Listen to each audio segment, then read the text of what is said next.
Final LEA Title I allocations. Through discussion, identify ways that EA can improve its communication about allocations. 4. Agenda Ed calculations. SEA adjustments to AD calculations. Allocation resources. Discussion. 5. ED calculations. 6. Title I allocation formulas. Allocation provisions of the Elementary and Secondary Education Act of 1965, ESEA, as amended by the Every Student Succeeds Act, ESSA, Step 1, ED calculations, Step 2, SEA adjustments to ED calculations, least final, Title I allocation 7. Title I allocations. The ESEA requires ED to calculate Title I allocations based on 4 formulas: basic grants, concentration grants, targeted grants, and education finance incentive grants, EFIG. 8. Title I allocations and least Title I allocation generally equals the sum of the allocations the LEA receives through the 4 formulas minus amounts reserved from LEA allocations by an SEA for activities the ESEA requires or authorizes. 9. Title I allocations factors that determine LEA allocations formula. Children LEA hold harmless. SEA adjustments. Funding level for fiscal year. State per pupil expenditure. Small state minimum. State reported LEA expenditure data and state per capita income data, EFIG only. 10. Title I allocations formula. Children definition of term, formula. Children annually updated poverty estimates by the Census Bureau, 97% of formula children, and state reported counts of children in local institutions for neglected or delinquent children, publicly supported foster homes, and families receiving temporary assistance for needy families, TANF assistance that exceeds the poverty level, 3% of formula children. 12. Title I allocations formula. Children importance in formulas. Basis of eligibility under each formula. Affects the amount of funds an eligible LEA receives under each formula. 13. Title I allocations formula. Children basic grants formula eligibility in the ESEA. An LEA is eligible for Title I funds through the basic grants formula if the LEA has at least 10 formula children and that number exceeds 2% of the Census Bureau's estimate of the LEA's ages 5 to 17 population. 14. Title I allocations formula. Children concentration grants formula eligibility in the ESEA. An LEA is eligible for Title I funds though the concentration grants formula if the LEA meets the basic grants eligibility criteria and its number of formula children exceeds 6,500 or 15% of the Census Bureau's estimate of the LEA's ages 5 to 17 population. 15. Title I allocations formula. Children targeted and EFIG grants formula eligibility in the ESEA. An LEA is eligible for Title I funds through the targeted grants formula and EFIG formula if the LEA has at least 10 formula children and that number equals or exceeds 5% of the Census Bureau's estimate of the LEA's ages 5 to 17 population. 16. Title I allocations percentage of LEAs eligible for each formula, school year 2017-2018, 17. Title I allocations formula. Children formula eligibility check. Example LEA number formula. Children number ages 5 17% formula LEA 1 345 874 39.47% LEA 2 345 7926 4.35% 18. Title I allocations formula. Children how eligibility affects allocations school year 2017-2018. Title I funding levels. Basic grants $6.5 billion.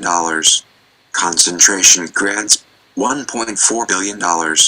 Targeted grants $3.8 billion. EFIG $3.8 billion. Total $15.5 billion. 21. Title I Allocations Formula Children How Eligibility Affects Allocations Lead Number Formula Children Basic Grants Concentration Grants Targeted Grants EFIG Grants Total Allocation LEA 1 $345,286,117 $71,586 $167,262 $179,550 $704,516 LEA to $345,255,913 $255,913 $23. Title I Allocations Hold Harmless. All four formulas provide for a variable hold harmless rate of 85, 90, or 95% of at least previous year's allocation. For the basic, targeted, and EFIG formulas, an LEA must meet the eligibility criteria in order for the hold harmless protection to apply. For concentration grants, the hold harmless provision applies to an LEA for 4 years after it last met the eligibility criteria. 24. Title I Allocations Hold Harmless and LEA's hold harmless rate depends on its percentage of formula children. 25. Title I Allocations Hold Harmless Effect on Allocations. LEA 1 Example Formula Prior year allocation Current year before hold harmless Current year after hold harmless Percent of prior year Basic $301,176 $261,087 $286,117.95 $0% Concentration $75,354 $65,487 $71,586.95 $0% Targeted $172,790 $171,912 $167,262.96 0.8% EFIG $189,000 $165,946 $179,550.95 0% Total $738,320 $664,432 $704,515.95 0.4% 26. Title I Allocations Hold Harmless Factor in Planning for Subsequent Year Useful for an LEA to know whether its prior year allocation was at the hold harmless level.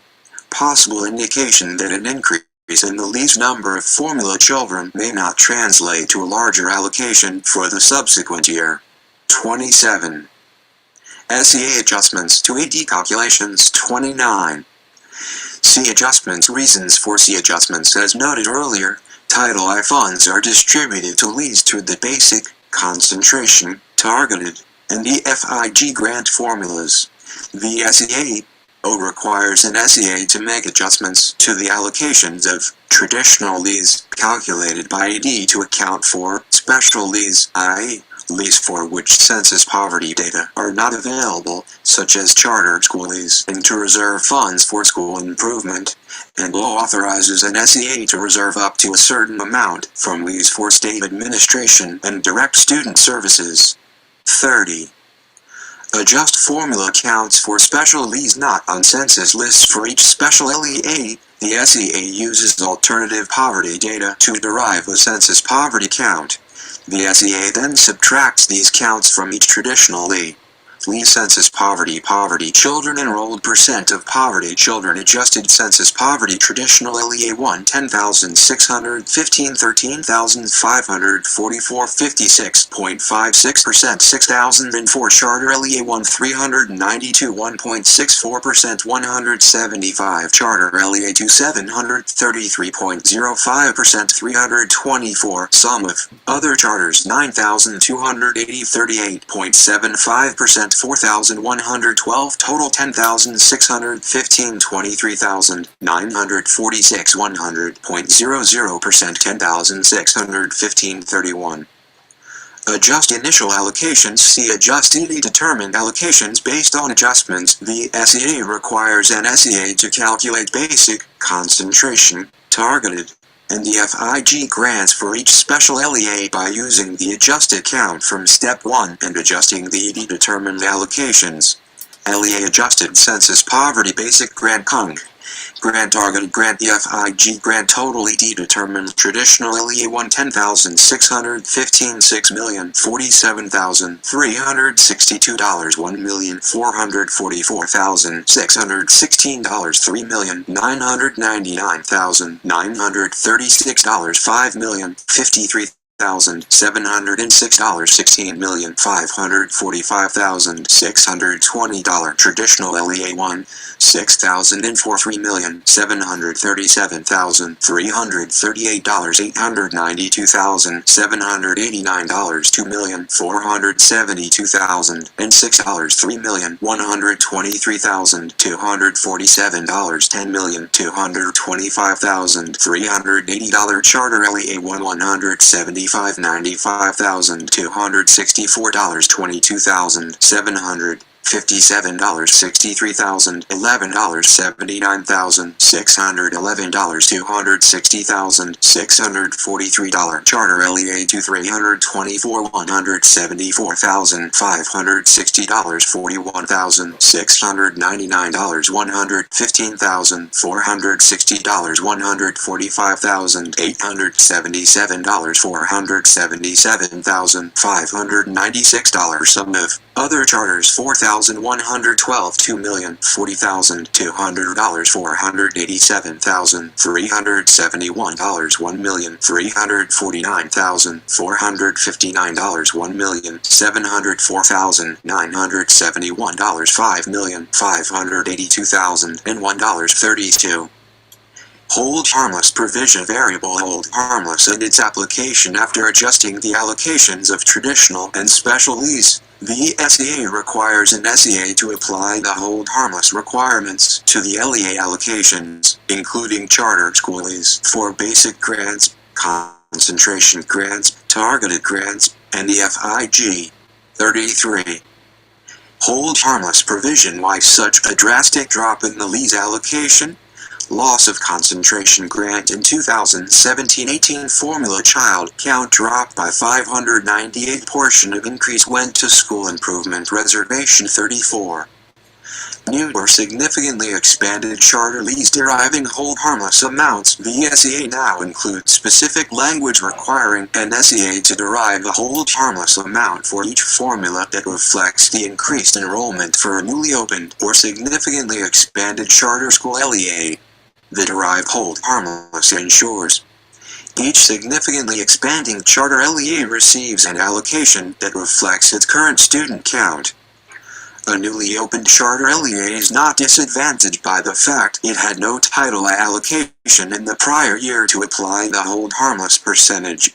36. Expanding charter LEA. How does derive hold harmless affect allocation? Charter LEA 1 formula increased over a prior year percent increase basic grant CUNG.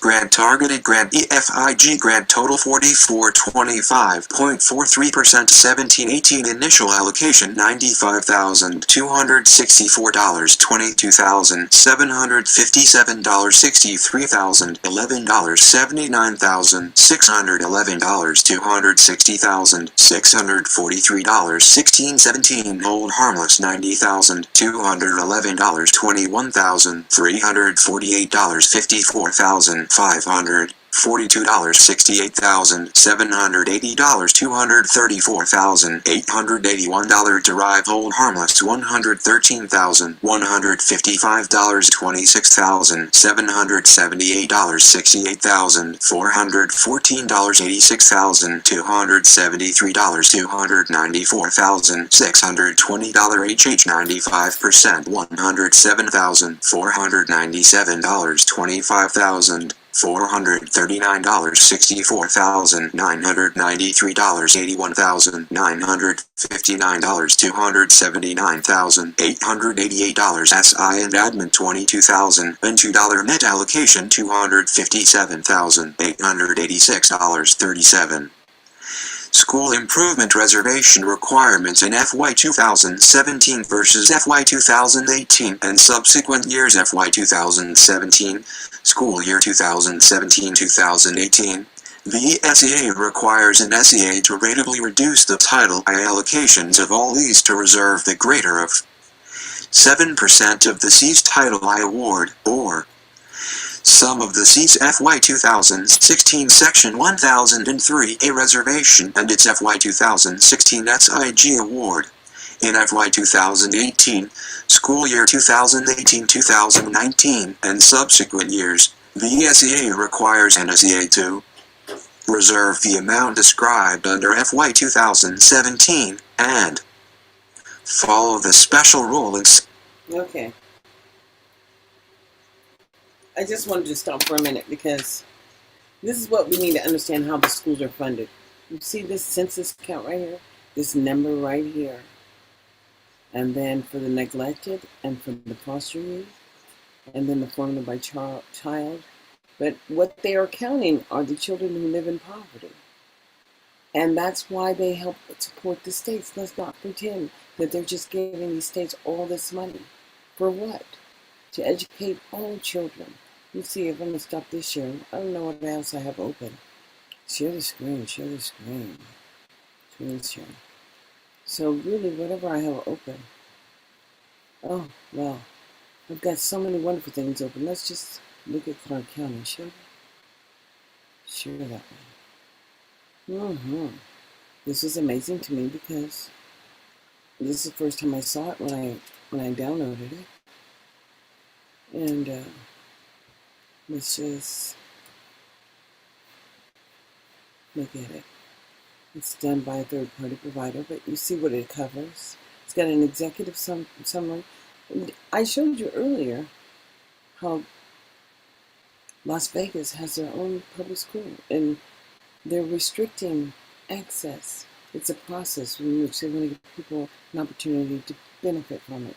I mean, but charter schools, are they really covered to open brand new charter schools under the American Rescue money? I don't know. Anyways, evidence of community needs. They're saying they need this stuff. And then we'll start here. I wish I could just do page to page, but I can't. I'll just read these couple of pages.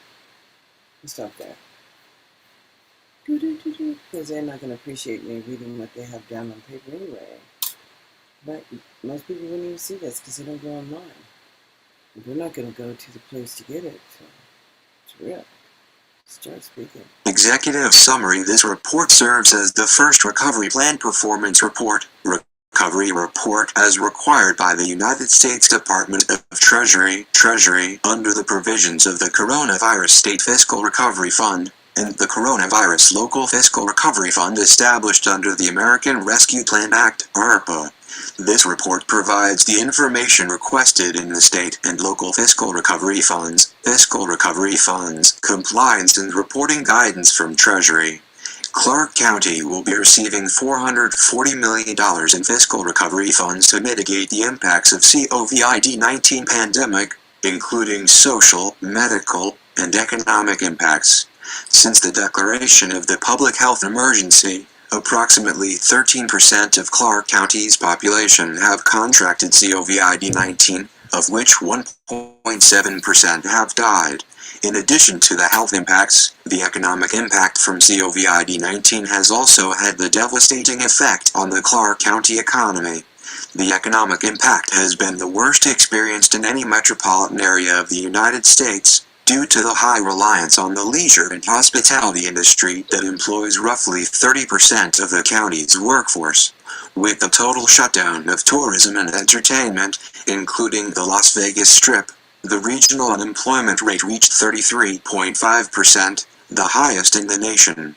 The fiscal recovery funds are also intended to support investments in programs and initiatives that create equitable outcomes within communities that have historically experienced disparate negative economic, health, and social impacts and have suffered the most from the COVID-19 pandemic. Fiscal recovery funds are available for a broad range of uses related to COVID-19 recovery efforts. Possible uses include affordable housing, rental assistance, aid to small businesses and non-profit organizations, vaccine programs, enhancements to public health systems, investments in water, sewer, and broadband infrastructure, and other areas of need, such as job retraining. Important provisions of the law allow for an even broader range of uses in low-income communities that have been especially hard hit by COVID-19.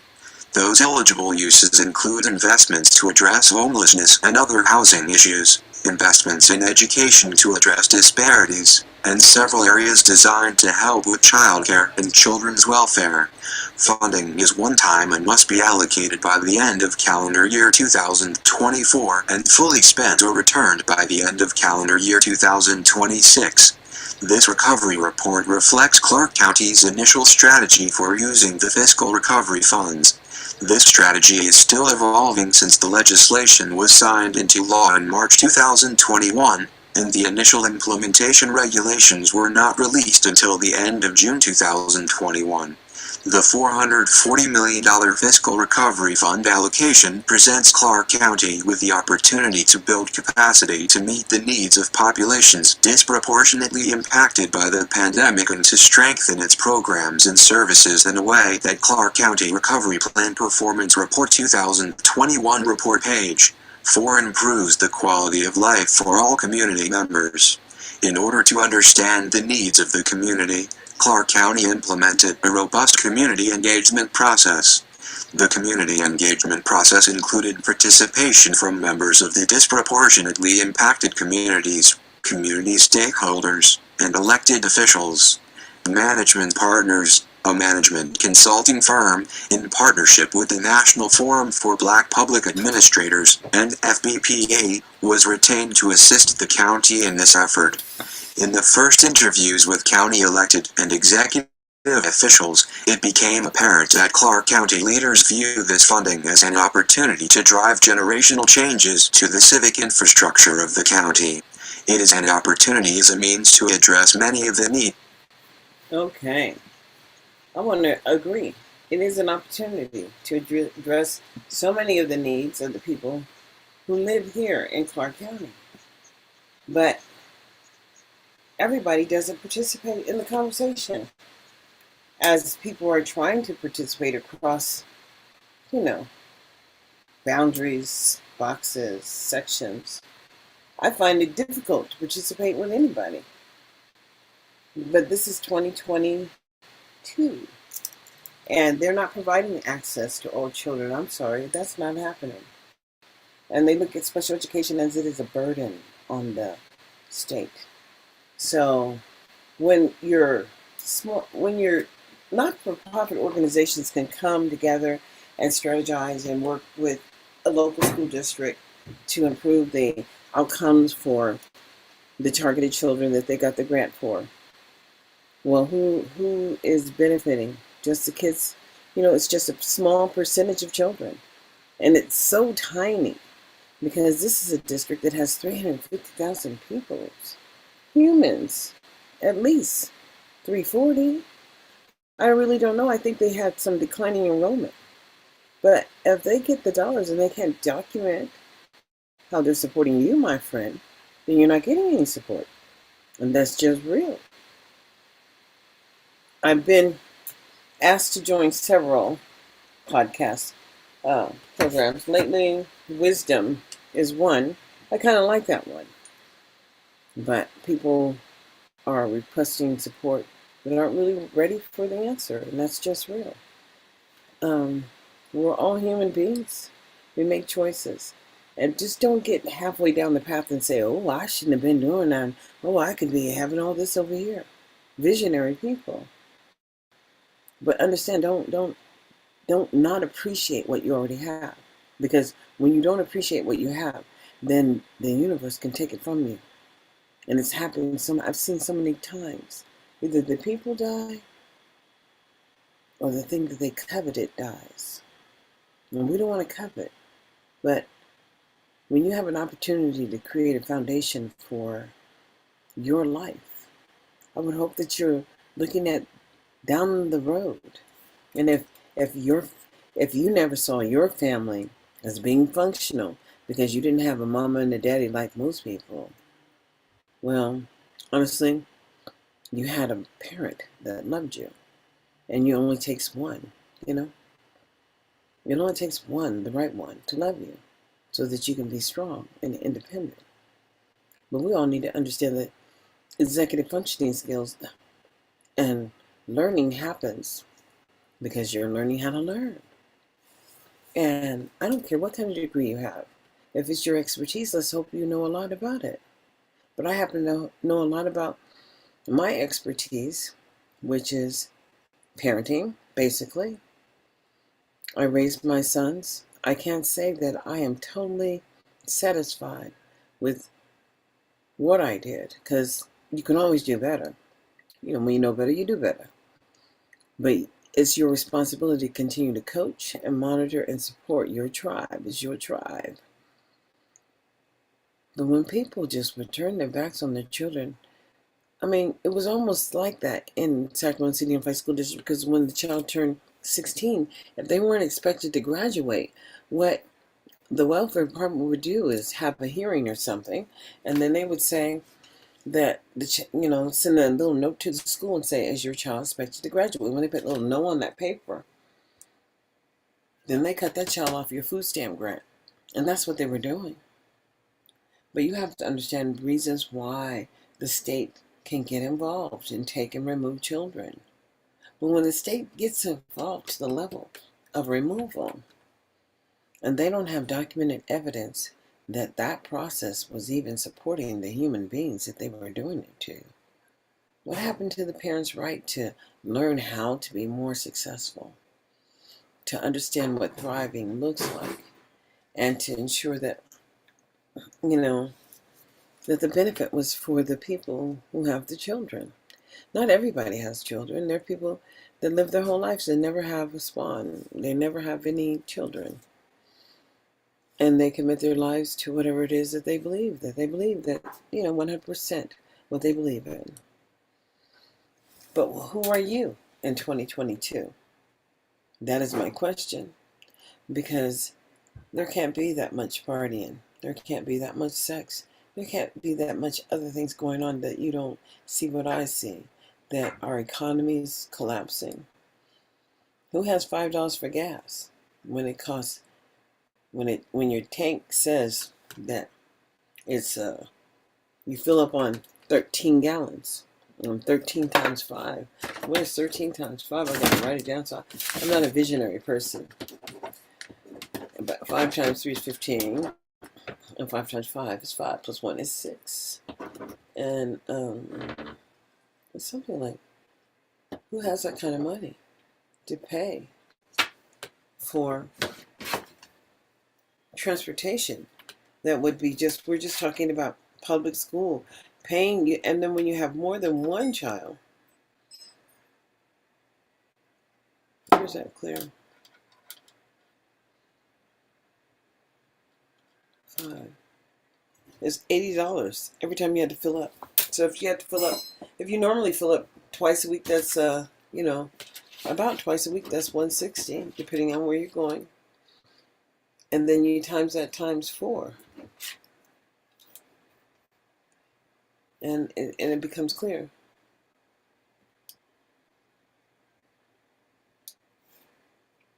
It's $640 just to go to and from work. Then you got to eat, and then you got rent. And, it's amazing that we do. I want you to understand why we have HUD, why we have Housing and Redevelopment Agencies, why are there federal roles in housing, in transportation, in public education. That's for legally assuring that the states can function at a minimum, at a minimum. So when SHRA or Sacramento Housing and Redevelopment Agency or HUD, when you get the Section 8 certificate, and then there are so many people that get the Section 8 certificates, but you're able to keep them for life. If you're stuck in poverty, you're just able to keep it for life. And I gave mine up when I moved here with my mother. I had one, but it was amazing because I know I'm blessed, because when I was young, I applied for Section 8 when I had the one child, which is Tyler.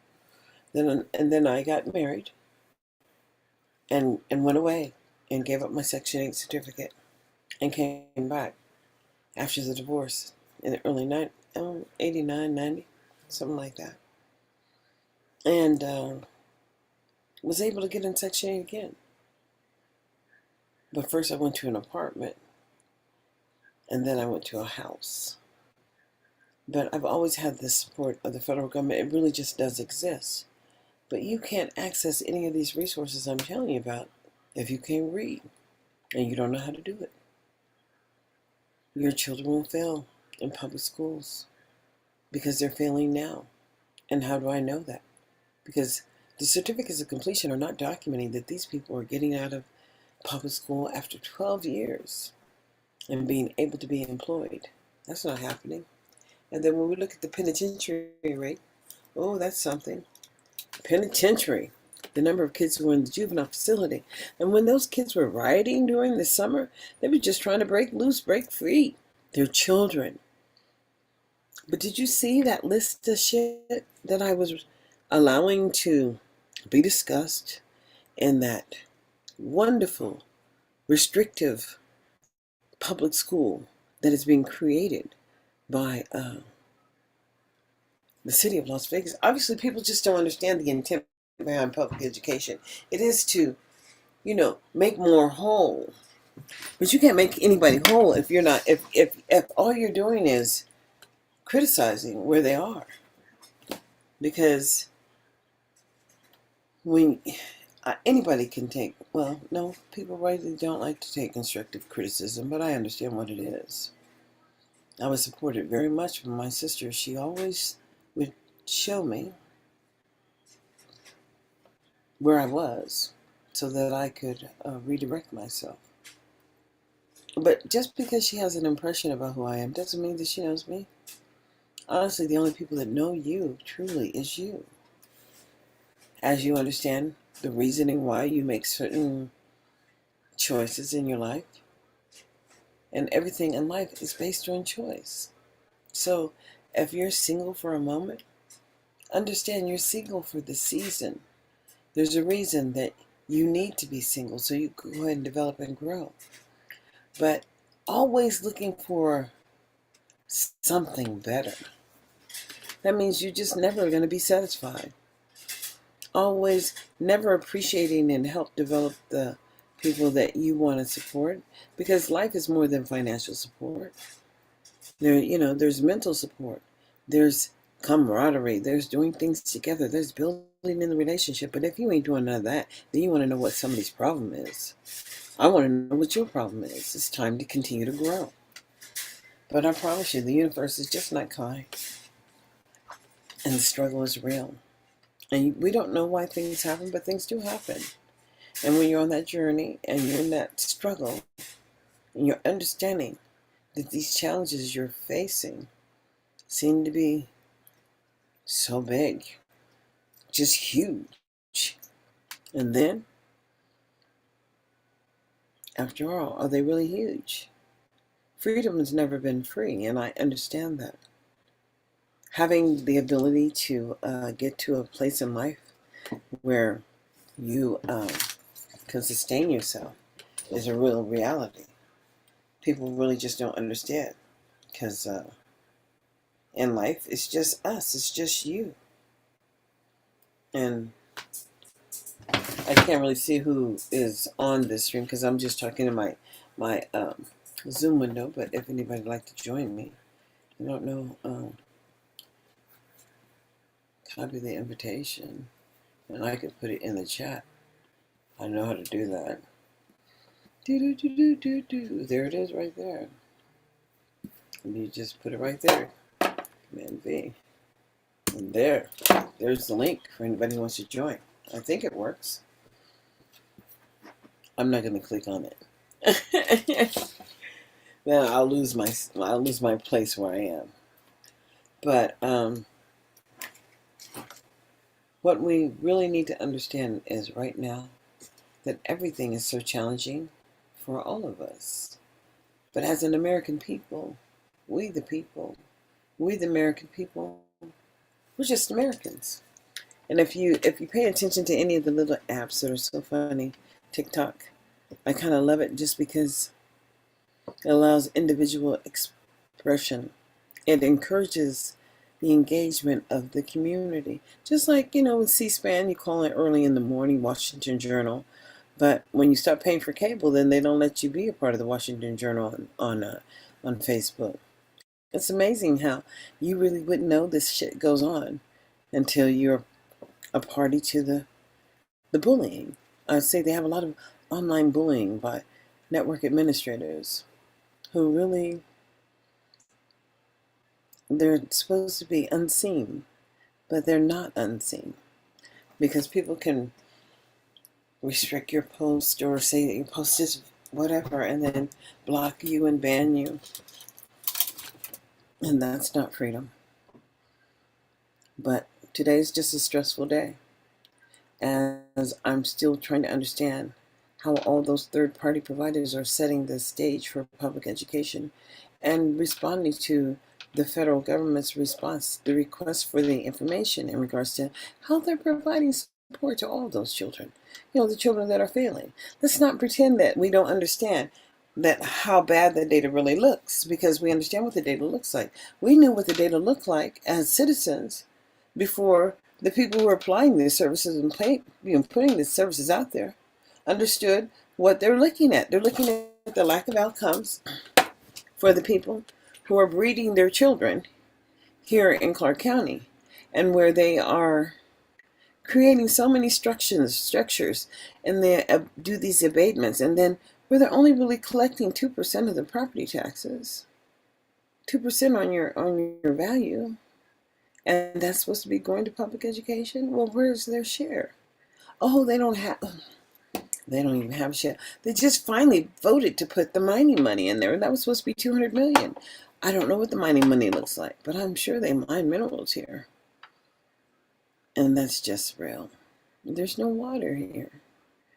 And we need more people like myself that would be involved in whatever their life experience is to share in the investment of Nevada. We just have to come to the table. And what does the table look like?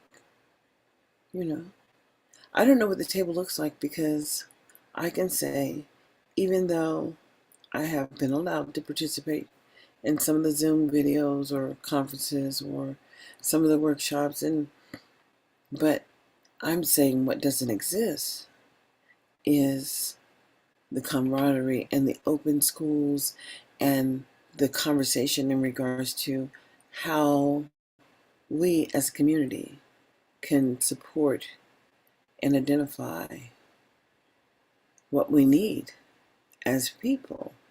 And are we ensuring access for all people? No. But, people say, I ain't got time for it. They really don't have time.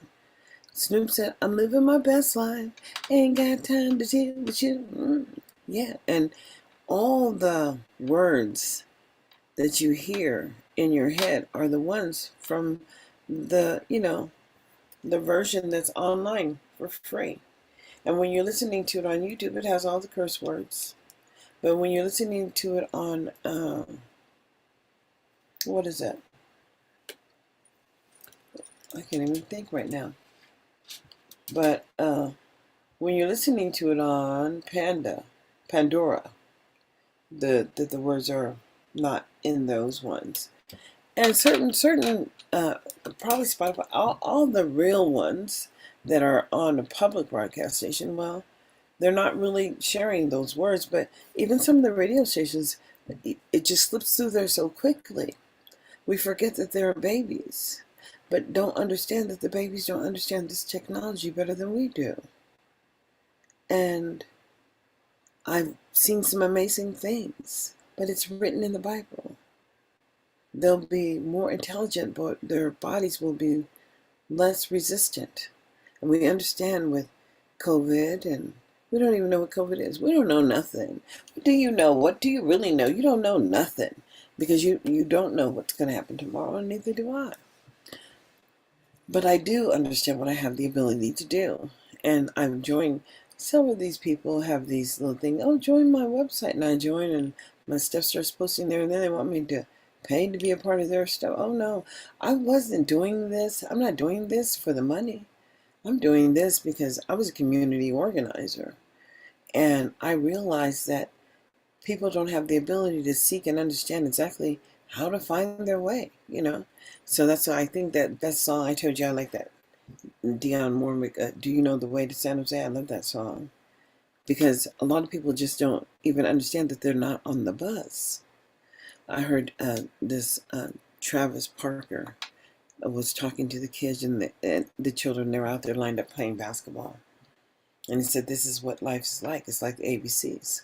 So you're on the letter A, and you're just cruising. And then you get to the letter B, C, D, E, F. And then something happens in life. It kicks you off that where you was going. Something kicked you down. Now you were going somewhere. Now you're not going anywhere. And you got to think about how to get back on that same train so you can get back where you left off, so you can continue in your journey. But when you have been given the charge as an individual to oversee the lives of the people that you've allowed into your space, then too, there must be an expectation of return in value for what you're giving. But not everybody knows. Not everybody was raised like you. Not everybody, and when you're not equally yoked and you know it, why do you put down the person that you're with? I mean, people have opinions, just like I said, just like everybody has an opinion, just like everybody may have an asshole. It's just real. You have your opinion, you see life the way you want to see it, and so many people can live to their vision of what they want their life to happen, how they want it. But when people are so weak to have a desire to be approved by the people that they socialize with, well, if those people weren't in your life, they're only in your life for that purpose of why they're there, the limited moment. Your life really doesn't touch a lot of different people's, but your life may touch a whole lot of people. Because I know that I've been supportive and helped people with their children in public education. And I know that, myself and Yvonne Kemper Wilson, we went to the county office of education to overturn an expulsion for a young man that was at Burbank, who is now a doctor. And I know his father came to the board meeting and expressed his sympathy and support for, was not sympathy, but he was just so grateful that, that we were there for his son when we were there. But the universe made that happen. And the fight was to ensure that that young man had every opportunity. He went on in his life to be a doctor. And I know that, there are so many young people out there that I know that are engaged in community service and giving back. Because this is who we are as a nation. And we are only who we are. Basically, you know what I'm saying? There's really, what can I say? I say I copy the link, I'll copy the invitation, and then I don't want to email, I can paste it over here. Does it look any different? I said, it doesn't do anything there. You can't even do that there. I don't know how to do it. But anyways, this is just one way. I do it this way because, I had a YouTube, on my YouTube channel, I promise you, you go in here and you're going to find a lot of videos, just events that I attended over time, and, just wanted to share because so many people don't get a chance to do the things that I had the opportunity to do, and that's just real. But I've traveled the world. I've lived in Japan. I've lived in Italy. I lived in Texas. I lived in Mississippi. I lived in Michigan. We lived in Jersey. We lived, in Cali. And now I'm here in Nevada. And the educational system is the same, but it is different. How it is different is that it has to do with the value system of the people who live in that community. Do you realize that there are people that would have been put in jail for sending their children to a school that wasn't in their area? And even when my sister was up in Michigan, She was telling me that if you didn't have a library card from the area, or you couldn't prove that you were in the area to go to the library or that resource thing, then you couldn't benefit in that area, and that's just real. Everything is about control. Everything is about monitoring. Everything is about measuring. And as an individual, as I know who I am, I know that I have to have the discipline to keep on doing what I'm doing. Because until I see more people out there like me, just everyday ordinary American, just want to share, to empower others to understand that public education was never free. And special education is not a stigma. I promise you. Public education is a gift. And if you don't see it as a gift, then that is part of the issue. And that's just really what it is. It's a real issue. As an American citizen, the obligation to engage in your local community where you live. I mean, people used to say, oh, well, I know we used to have picnics here, and the people used to use the community room, but people don't even socialize anymore. Of course, where we used to live, on Milford Street in Sacramento, John Billboard Elementary School, but there was always, the city council in Sacramento, they have these concerts, and I believe that these regions, the city council here in Clark County, they have events too, but they're localized, and I would say that they're very tight knit, because the people who live in the area, who have always participated in the flow of services or community events or community services in that area, well, you have to figure out how you get in, because it's just not an open door. But when you start looking at the lack of outcomes and looking at the goodwill, and why are there so many young, intelligent white people, well, I'll just leave it like that. But then you have to understand, when you can't count back change and you're working in a fast food restaurant, well, then it makes you wonder, well, what's been going on in the public education system for all these years? Because all children can learn. I just want to promise you, all children have the ability to learn everything. It is detrimental that you bring it to them in the manner that they need it. So if I'm a visual learner, well, what would reinforce my learning is to be able to see it, and then allow the reading to happen, and then review my reading and take notes. But people have not identified how these children are learning. No, they want to talk about all these things about habitual. When they start using the word habitual and the behavior identification of a child, well, right there, that's a violation of, that's a violation of IDEA 2004, whatever. That's a violation of special education. That's a violation, because, see, you can't be that rigid, not with the federal money, boo. And so you can't write policies that basically just restricts the development of the children. And everything in that document that I was reading, and I was letting it read to y'all. I can share it again, but let me share it again, because I didn't get through it.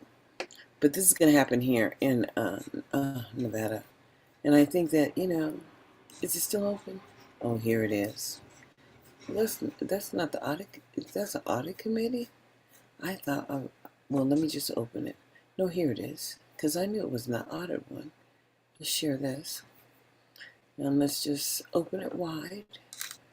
And this is a parent student handbook. And I'm going to go all the way down until we get to the behavior stuff, because it's just so irrelevant until we get to the behavior stuff. But believe me, free. And then I need to just go find something about Title I and Title 20 and IDA Part B, and there's just so many things that the federal government decides that how this is going to work, and this is not a free appropriate, or this is confusing to me.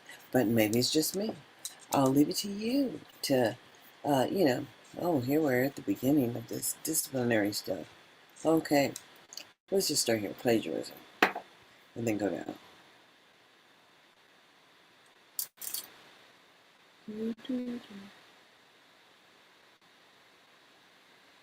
Now, this is nothing about learning. This is nothing about vision. This is about restrictions. What will happen, what won't happen, and the environment. And we just basically, well, maybe, I don't know, the required participation. And there's a whole section on behavior in here. I'm going to stop here on page, this one. Because the belief system, it's a belief system. And you know, when you make a new charter school, or when you make these programs, you know, I think that's where I was turning. Yeah.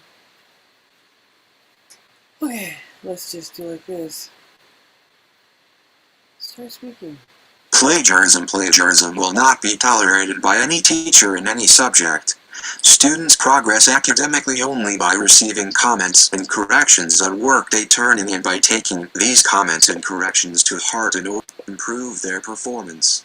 The entire system of assessment rests on the assumption that the work a student turns in is his own. Plagiarism compromises this system, is unfair to other students in the class who do their own work, and constitutes a form of theft of others' ideas and labor. Plagiarism is defined as the appropriation of another's ideas or words in order to present them as one's own. An instance of plagiarism can be as long as a term paper, or as short as a sentence. Simply rephrasing an author's words can also constitute plagiarism. The words of authors can only be used when properly quoted and cited. Teachers will provide the guidelines of acceptable citation. When in doubt, the student has the responsibility to ask how an author should be used in an assignment. Whenever a student has been caught plagiarizing, the following process will be followed. 1. The teacher will keep a copy of the student's assignment and, whenever possible, a copy of the plagiarized work. The teacher will also write a brief description of the instance of the plagiarism. These materials will be placed in the student's permanent record. 2. The teacher will inform the principal of the plagiarism. 3. Either the teacher or the principal will inform the student's parent of the plagiarism. 4. The student will receive an F on the assignment if it is the first offense. 5. For a second offense, the student will fail the assignment, and further disciplinary action, to include suspension or expulsion, may be instituted. A disciplinary referral will be issued if plagiarism has occurred. High school students found guilty of academic dishonesty or similar serious offenses will not be ranked, and therefore cannot be salutatorian or valedictorian. Page 24 of 71. Cheating like plagiarism. Cheating will not be tolerated by any teacher in any subject. Cheating occurs when a student uses someone else's work or a prohibited source of information in order to gain an unfair advantage on a test or an assignment and to avoid doing his own work. Cheating comes in many forms. One student copying off another, a student using a cheat sheet to answer questions on a test, and a student trying to pass off another student's work as his own are examples of cheating. Whenever a teacher suspects two students of cheating, he should confront the students individually before speaking to them together. Otherwise, the same process outlined for plagiarism should be followed for instances of cheating. A student who allows others to copy his work will also be held accountable in the same fashion. A disciplinary referral will be issued if cheating has occurred. High school students found guilty of academic dishonesty or similar serious offenses will not be ranked, and therefore cannot be salutatorian or valedictorian. Suspension. A principal or designee has the authority to suspend students as appropriate. Suspensions last from 1 to 10 days depending on the severity of the infraction. All suspensions will require a parent-principal conference. A remedial student discipline plan will be created during this conference. The conference will occur before the student is readmitted to class. The administrator may require the parent to attend a full day of class with the student upon return. Students can be suspended for the following reasons.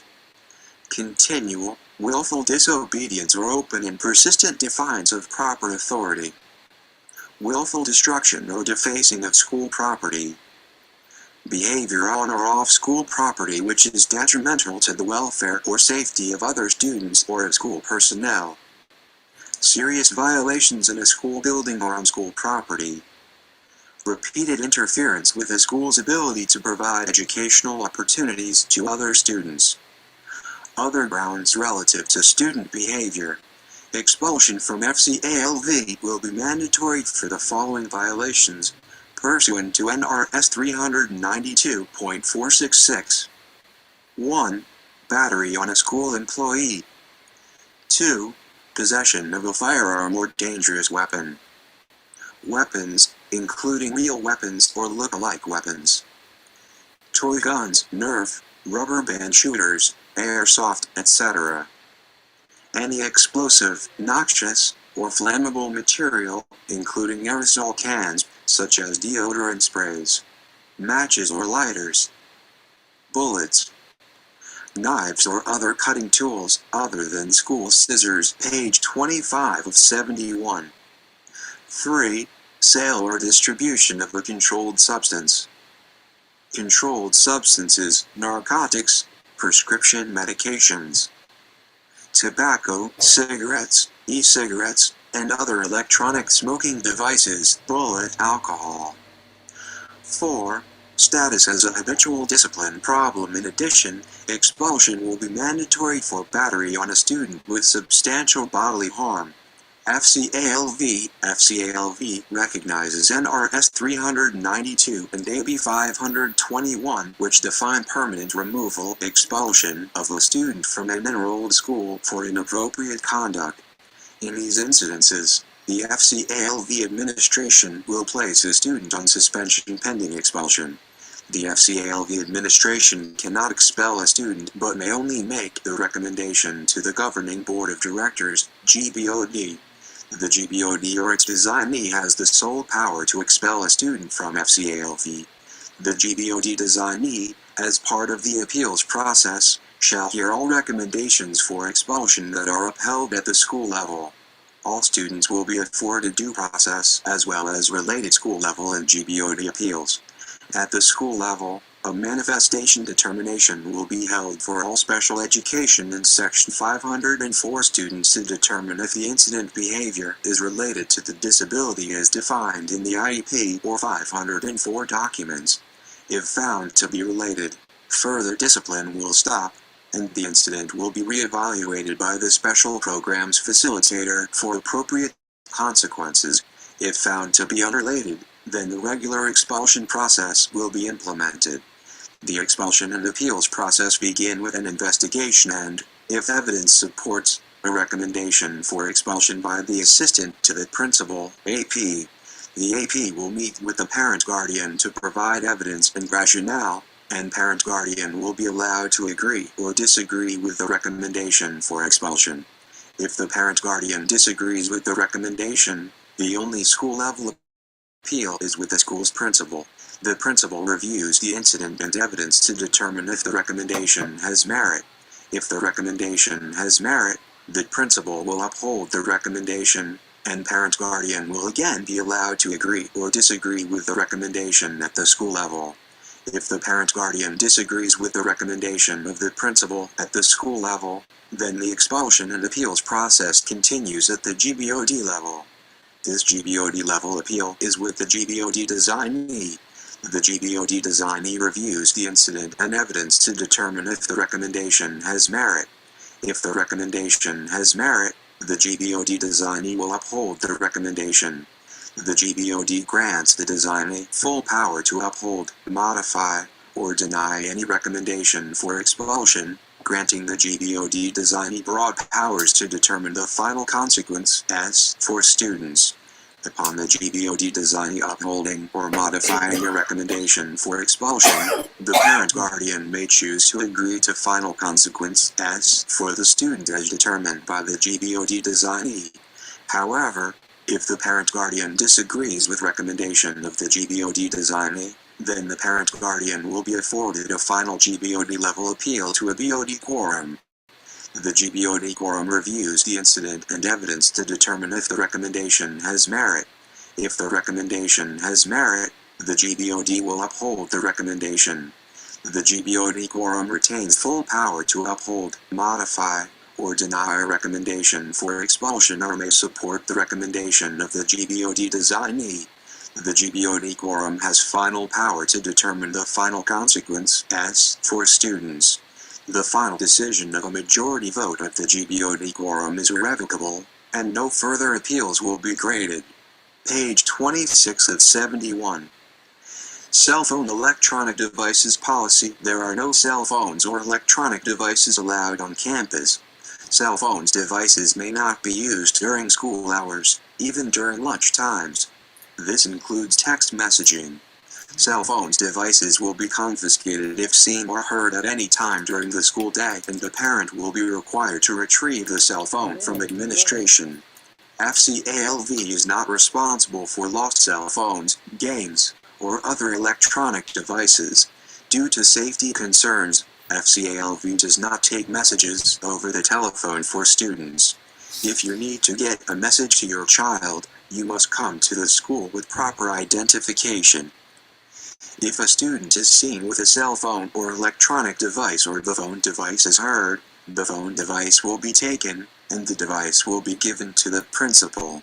It will be the student's responsibility to let their parent or guardian know that the device will need to be picked up by the parent guardian from the principal, at the principal's convenience. A second offense will require a parent conference to regain possession of the phone device. A third offense will result in suspension from school. Valuables on campus. It is not recommended that students or staff bring valuables onto the school campus. Fcalv cannot be responsible for damage to or loss of valuable items. Electronic games and devices are not allowed on campus at Fcalv. Games found on campus may be confiscated and may be held by administration until the end of the school year. Closed campus and early release for grade 12. Fcalv is a closed campus. Students must remain on campus the entire school day. Early release for 12th grade students will be allowed only with a shortened schedule. Delivery of food items. Fast food delivery is not allowed. Students who forget their lunches will be fed the school lunch at the parents' or guardian's expense. Page 27 of 71. Wow. Student Network Acceptable Use Policy. Fcalv recognizes the importance of the network and internet access as a valuable resource in the educating of today's youth. We also recognize the need of supervision to protect our students. It is our goal to provide these services in as safe an environment as possible. It is understood that this access is a privilege, not a right, and all students and staff are expected to practice proper and ethical use of these systems. The use of these systems is monitored and subject to administrative review at any time, and network access agreements must be signed by students prior to using Fcalv computers.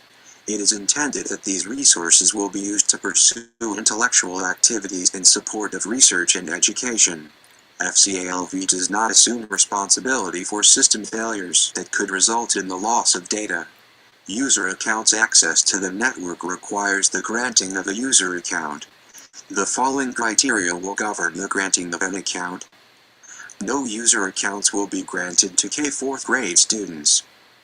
User accounts for the Internet for grades 5-12 students may be granted for classroom or research purposes only. Electronic mail. Students are not allowed unsupervised access to or use of personal electronic mail resources. NETIQUETTE during supervised classroom activities on the network, such as pen pals abroad, students are expected to observe the same standards of behavior as they do in the classroom. Be polite and courteous. Never reveal any personal information about yourself. This includes addresses, phone numbers, and credit card numbers. Do not reveal addresses or phone numbers of any other student or member of the staff. Network security. Periodically you may be allowed to access other networks and your computer systems. These are to be used for research purposes only. Do not make copies of copyrighted materials. Disciplinary action will be taken for inappropriate usage. All students will sign a network access agreement. Page 28 of 71. Section VII pick UP and drop OFF ***. Please note that these procedures are designed for your child's safety and security ***. Drop OFF and pick UP procedures in an effort to create a safe, orderly, and time-efficient process for our drop-off and pick-up. Volunteers and staff will supervise the drop-off and pick-up areas. Please follow signs and directions given by Fcalv staff members or volunteers. Drop-off. All students will be able to enter the campus at 7 a.m. Car line may begin earlier if announced through an all-school intercom communication. Do not leave students unattended on campus before 7 a.m. Pickup time is precious, and teachers will teach to the end of the day in order to provide a full day's instruction. Dismissal begins at 2:30 p.m. Students who have not been picked up by 3 p.m. will be placed in the after-school care program after a call has been placed to the parent or guardian. Students whose parents call notifying the office that they will be later than 3 p.m. will also be placed in the after-school care program. There will be a charge for students who are placed in the after-school program. Please be on time. After 3 p.m., students in K-8 will be sent to Centurions and charged accordingly. No after-school care is provided for students in grades 9-12 unless they are participating in a school-sponsored activity. Parents will be required to meet with the principal if a student is chronically picked up late. Parents are encouraged to have alternative transportation available, as students are required to leave campus at 3 p.m. Picking up your child early since classes do not end until 2:30 p.m. Students leaving early disrupt the entire class. Please respect the fact that all students deserve quality instruction with minimal distractions by not picking students up early unless it is absolutely necessary. Students will not be released early to avoid car line. In order for a student to leave school during normal school hours, 7:30 a.m. to 2:30 p.m., a parent must sign the child out in the school office. To minimize classroom distractions, no child will be released to any adult at the classroom door other than a school-designated employee or school-appointed volunteer. Page 29 of 71. In the event that you need to pick your child up early, a written note informing the office is required by 10 a.m. Please schedule your doctor, dentist, or any other appointments before or after school or on a scheduled day off. Students will not be permitted to be picked up before the end of the school day if the office has not been notified in writing that the student has an appointment. Faxed or email notes will not be accepted after 10 a.m. Please know, our goal is to maximize valuable instruction time throughout the day. Note: students who leave early are still responsible for any work due upon their return. If a parent or guardian comes to the office to pick up a student before the end of that student's school day and the office has not been notified of an appointment, those seeking to pick up the student will be asked to wait until students are released. Planned absences will be excused only if arrangements are made at least a week in advance with the teacher and the principal. The decision to excuse the absence will be made by the principal. When the absence is planned, all work will be expected to be completed and turned in the same day the student returns to school. Please complete a pre-arranged absence notice. See Make-up Work Policy. School-sponsored activities. School-sponsored activities require a teacher or sponsor to be responsible for the students. Therefore, if a parent desires to take his/her student at the completion of an activity, written notification must be given to the teacher or sponsor. Students may only leave the activity or event with their own parent unless prior written authorization is given to the teacher or sponsor. Students that are not participating in a scheduled after-school event or activity are not allowed to be in the building or on school property after 3 p.m. Student check OUT from after-school activities. Students may not be taken from events unless parents/guardians have signed them out with the teacher or sponsor. In the event that the parent/guardian is authorizing another parent to take his/her student at the completion of an activity, written notification must be given to the teacher or sponsor. Students may only leave the activity or event with their own parent unless prior written authorization is given to the teacher or sponsor. Parents and students that are not participating in a scheduled after-school event or activity are not allowed to be in the building or on school property after 3 p.m. Page 30 of 71. Section VII Fcalv School Community Governing Board of Directors, GBOD, and its Chief Executive Office, Superintendent Principal. Fcalv is governed by its Governing Board of Directors, the Governing Board or GBOD. The Governing Board has entered into a charter agreement with the Nevada State Public Charter School Authority through its relationship with Founders Education Legacy, as well as an agreement with the Hillsdale College Barney Charter School Initiative, BSCI, who continuously provide support with the implementation of their successful classical education program. As the governing body of the school, the Governing Board is responsible for overseeing the effective, faithful execution of the mission and adherence to the approved charter application and charter agreement, State Charter School Operations Manual and BSCI contract and direction. Governing Board members model the 8 pillars of character as described in Section 2 and throughout this handbook. The GBOD will hire, supervise, and evaluate the superintendent and principal, and those roles will be a single position hereafter defined as superintendent principal. The implementation of policies and procedures and daily operations, including the direction and supervision of employees, is the sole responsibility of the superintendent principal. The Governing Board of Directors meets regularly to discuss, act upon, and monitor progress on school goals, duties of governance, and all other required duties as set forth by the Nevada Department of Education, the State Public Charter Authority, Nevada Revised Statutes, Nevada Administrative Code, and other governmental agencies. The GBOD establishes new policies and reviews and changes existing policies as needed. Requests, concerns, and information may be offered by parents, students, and teachers during the scheduled community comment time at the board meetings. All spoken comments should be presented in writing to the meeting coordinator in order for them to be accurately reflected in the GBOD minutes. Regular board meetings are generally held at Fcalv on the 4th Tuesday of the month starting at 5:30 p.m., unless posted otherwise. All meetings are open to the public, and your attendance is not only welcome, but encouraged.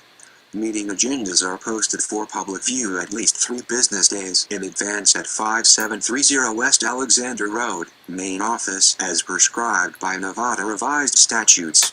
The lengthy documents regarding the curriculum and operation of the school are on our website and are available in the office for perusal.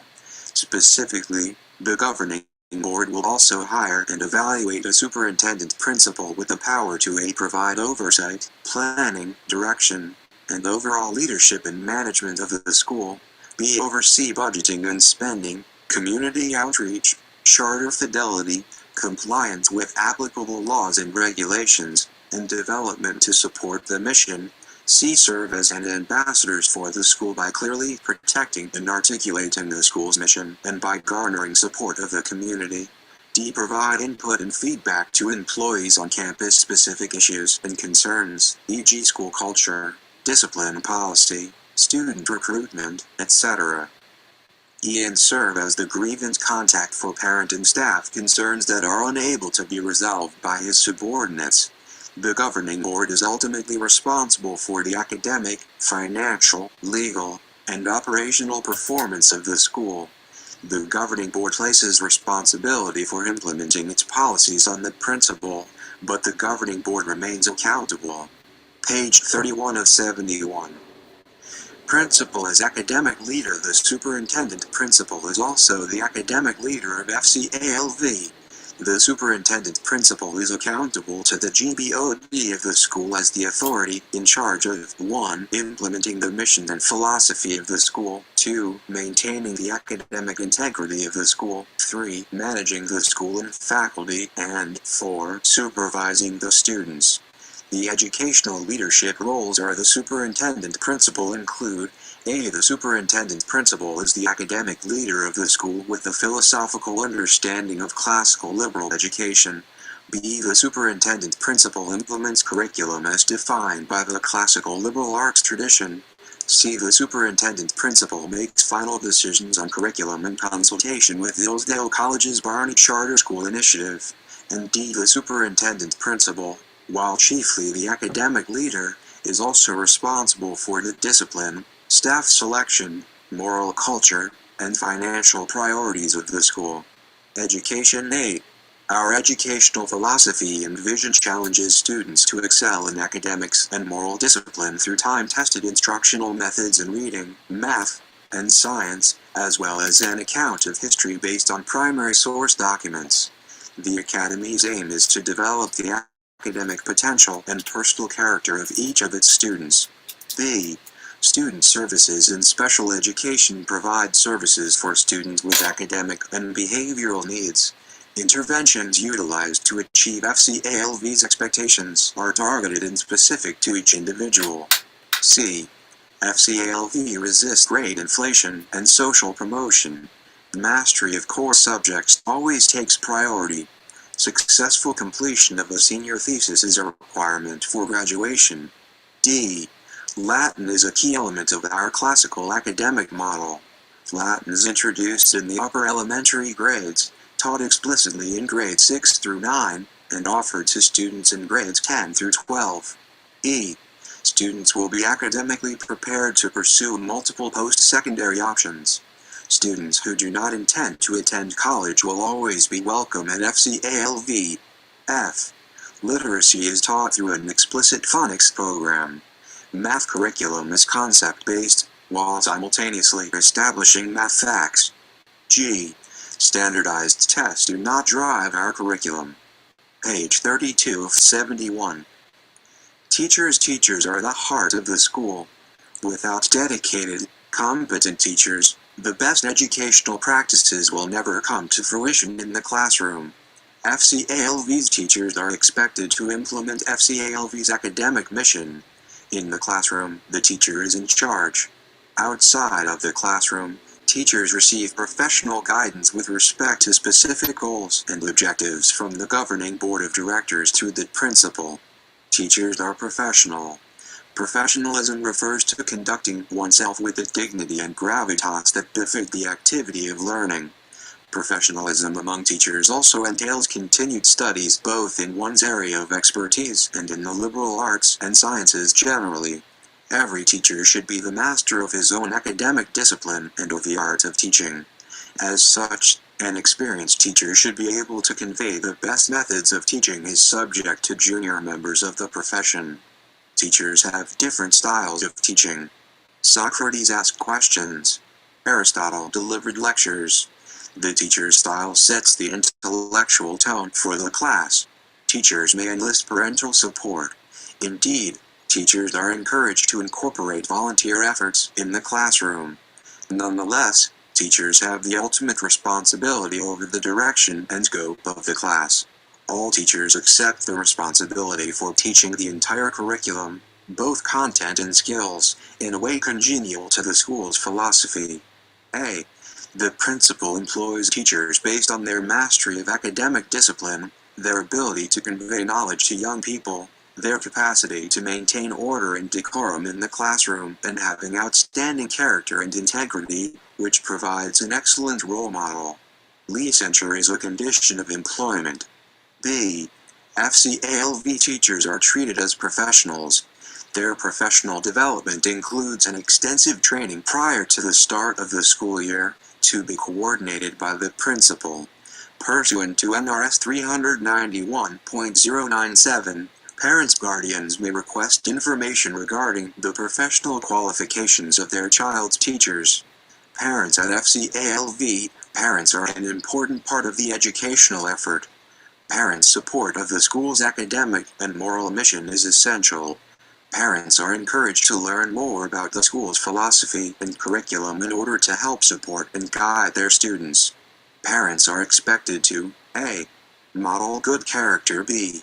Help their children develop effective study skills. C. Oversee regular reading and writing and mathematics skill development. D. Stimulate discussion and exploration of ideas and events with students. And E.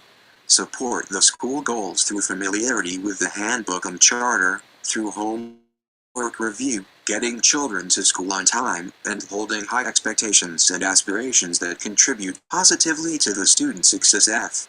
Fcalv classrooms are open for observation by permission of the principal, page 33 of 71. Student self-esteem and belonging develop from practice and accomplishment, from consistent expectations in the school climate and culture, and from achieving good character and citizenship. The aim of Fcalv is to teach students. Student derives from the Latin word stud, combining acute accent re, which means to give attention to take pains with, to apply oneself to strive after, to pursue, to desire. Students, then, are by definition diligent in, attached to, zealous for their studies. We simply expect students to live up to their name. The teachers of Fcalv will work hard to prepare their lessons. These lessons are designed to teach students nothing less than who they are and what the world offers them. Students must in turn take fullest advantage of these lessons and make the best use of this time of their lives given to preparing their minds for the opportunities and challenges that await them. All policies regarding student conduct and discipline flow from this general principle.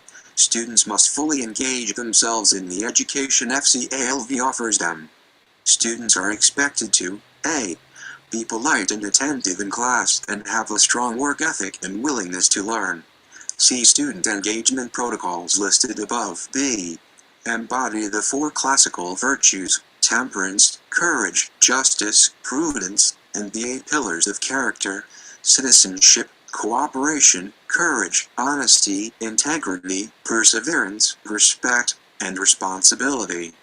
Community involvement. We have received much support from individuals and businesses within our local community. Community relations will continue to be important to us, and we are all goodwill ambassadors for Fcalv. We hope to create partnerships with local businesses and pursue grant opportunities. Any information or expertise staff or parents can offer in this area is greatly appreciated. Fcalv may recruit individuals from the community to provide supplementary educational experiences for the students. Page 34 of 71. Charter schools are. Section IX. Fcalv is a charter school publicly funded schools of choice. Fcalv is a public charter school in Las Vegas and is authorized by the State Public Charter School Authority, SPCSA. Fcalv is funded on a per-pupil basis. There is one official count days that occurs in the school year.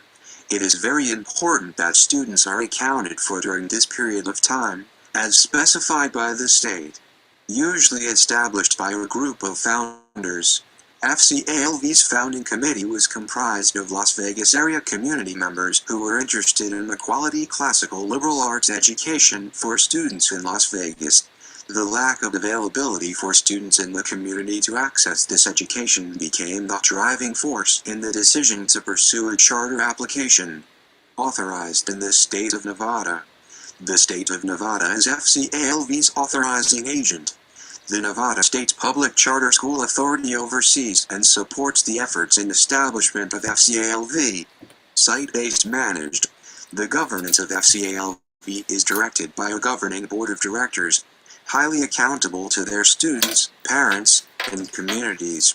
Our school administration reviews our charter document and contract to ensure our compliance, advises the governing board of directors on said compliance, reviews student test data, administers required parent and teacher surveys, and aids in the maintenance of accountability.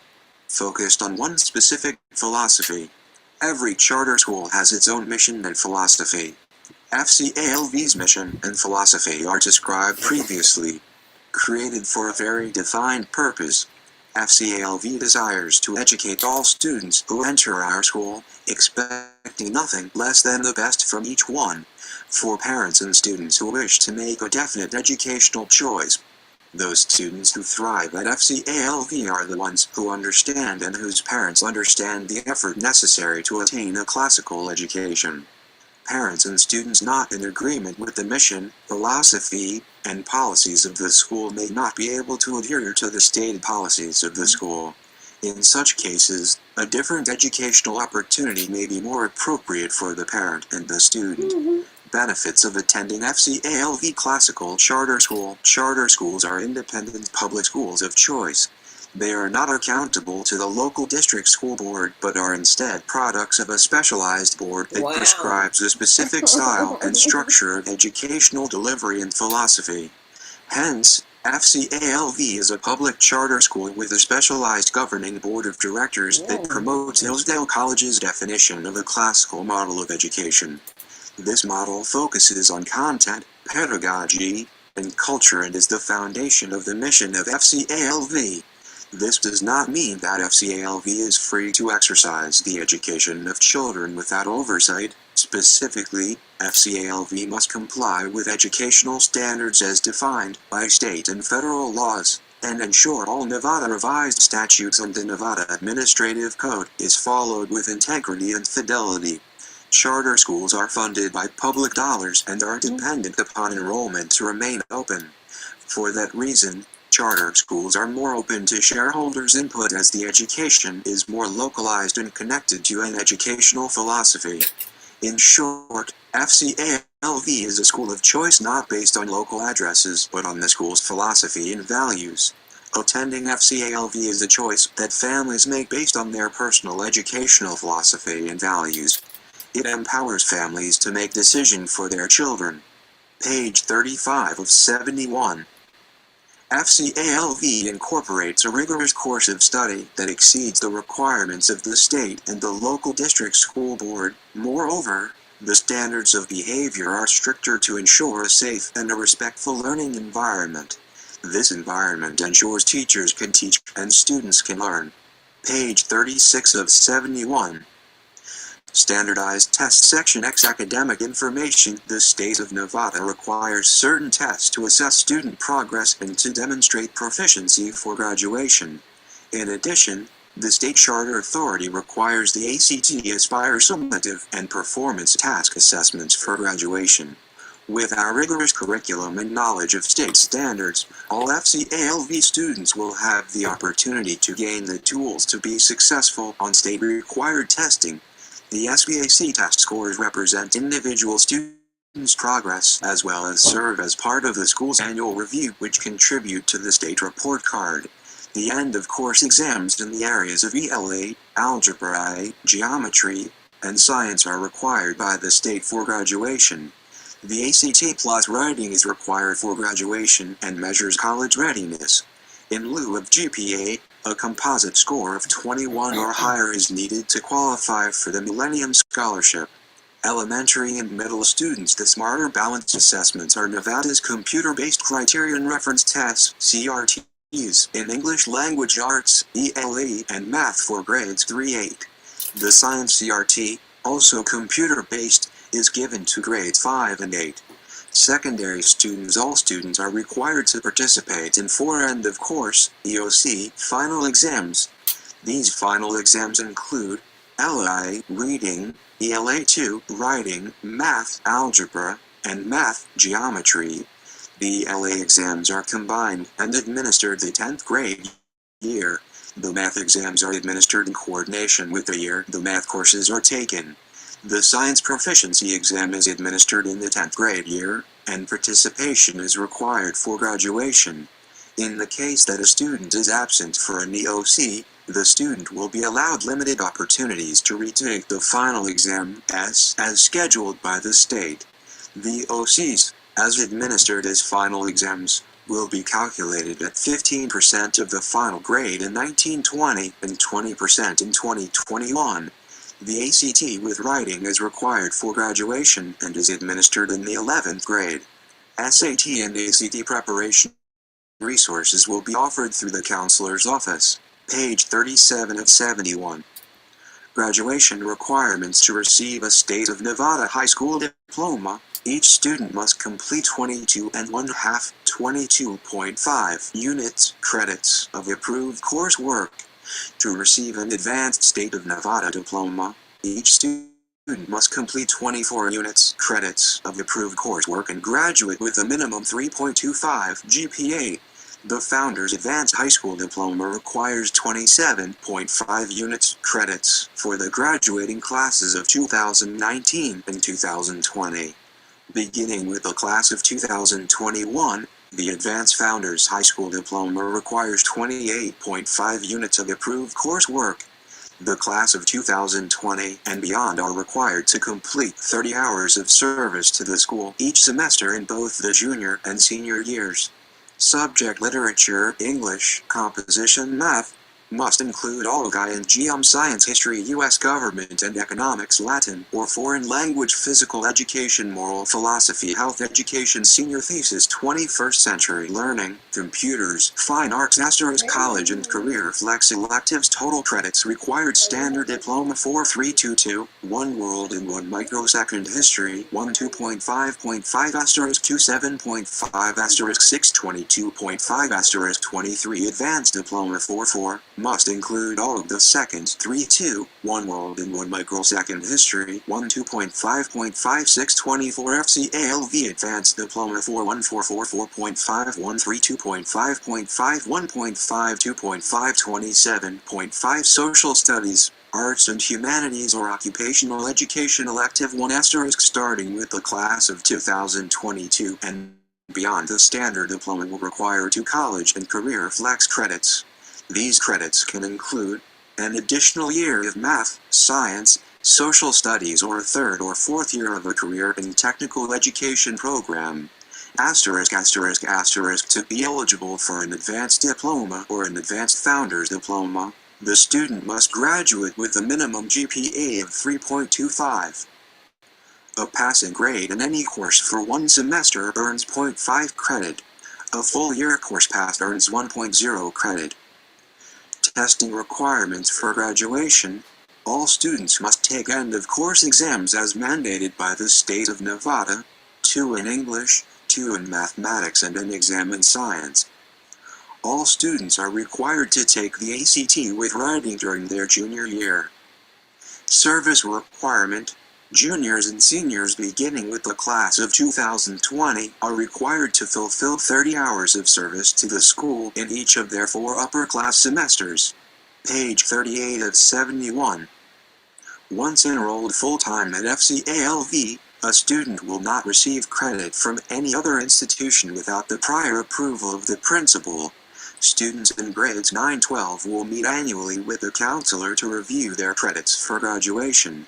The principal, or a designee, will review the transcripts of students transferring to Fcalv's high school to determine which requirements have been met and what further courses are needed to graduate. The academic year at Fcalv's high school will consist of 2 semesters. Completion of 1 semester of each course with a passing grade will earn 0.5 credit. A full load of courses in an academic year is 8 credits. All coursework completed in 9th through 12th grades will appear on the student's high school transcript and will be used to calculate the student's grade point average. A passing grade in a course signifies completion of the content standards delineated for that course. In order to participate in the graduation ceremony, the required credits must be satisfactorily completed before the date of graduation. The diploma will be that of Fcalv. At Fcalv, the majority of student coursework will be in required subjects that will develop a core knowledge of the liberal arts and sciences. Fcalv will, however, offer a variety of electives so that students can direct their learning into areas of individual interest and personal development. 4.0 grading. Policy grading is not the be-all and end-all of education. Still, grades are a useful tool to evaluate the extent to which a student has mastered a particular skill or course. Therefore, grades will be assigned in all subjects. Fcalv will assign grades in order to reflect accurately the range between true mastery and insufficient knowledge of a subject. Grade inflation will be discouraged. In this scheme, the following letter grades have these meanings: A. Mastery D. Insufficiency B. Proficiency F. Failing C. Sufficiency, competence. In addition to these general parameters, we will be using a 4.0 grading scale. The letter and numerical grades for this system are listed below. A 94 100% 4.0 degrees Celsius, a 90 93% 3.7 degrees Celsius, B plus 87 89 3.3, D plus B 84 86 3.0, D B 80 83 2.7, D C plus 77 79 2.3 degrees Fahrenheit, 74 76 2.0, 70 73 1.7, 67 69 1.3, 60 466 1.0, 60 63.70, 59.0. The grading scale as defined above is utilized for all students with the exception of kindergarten, where the scale will reflect A, B, C, and needs improvement. Incompletes will only be given under special circumstances as determined by the principal. Parents and students should always be informed of the student's progress. To be in good academic standing, the student must maintain a 2.0 GPA. Page 39 of 71. Adjusted GPA decision regarding weighted grades will be made by the principal and governing board of directors. Class rank, valedictorian, SALUTATORIN. In determining class rank for graduating seniors, there is obviously a difficulty. Some students will have attended Fcalv full-time all 4 years of high school, whereas others will have attended only for 1 year. The question is which manner of ranking students is the most just if, as we believe, standards at Fcalv are much higher than in other schools. It would seem that a system by which students are ranked head-to-head is the most appropriate. To this end, final class rank for seniors will be based solely on the classes taken at Fcalv by full-time students. Only students who have attended Fcalv for at least the complete junior and senior years will be given a class rank. Students who come just for the senior year may graduate but will not be ranked. The system of ranking students who have attended for different numbers of years will be as follows. The students who attend full-time for 4 years will all have their cumulative grade point averages compared. The students who attend full-time for 3 years will have their cumulative grade point averages compared to the 3-year averages, sophomore-senior of the above students. The students who attend full-time for 2 years will have their cumulative grade point averages compared to the 2-year averages, junior-senior of the above students. The students who attend full-time for only 1 year will not be ranked. Nonetheless, in writing letters of recommendation to colleges, the college counselor or principal will inform admissions officers of what the student would be ranked in his or her graduating class. The purpose of this policy is to keep Fcalv's 4-year students from being penalized for what sometimes is a relatively difficult freshman year. At the same time, students who come to Fcalv in their last 2 or 3 years of high school will be ranked according to how they do at this school. The selection of valedictorian and salutatorian is based upon final grade point averages and upon good standing in terms of character. Students found guilty of academic dishonesty or similar offenses will not be ranked and therefore cannot be salutatorian or valedictorian. In line with the process detailed above, both the valedictorian and the salutatorian must have attended Fcalv full-time for 2 complete years upon graduation. The final class rank will be determined after the first semester of the senior year.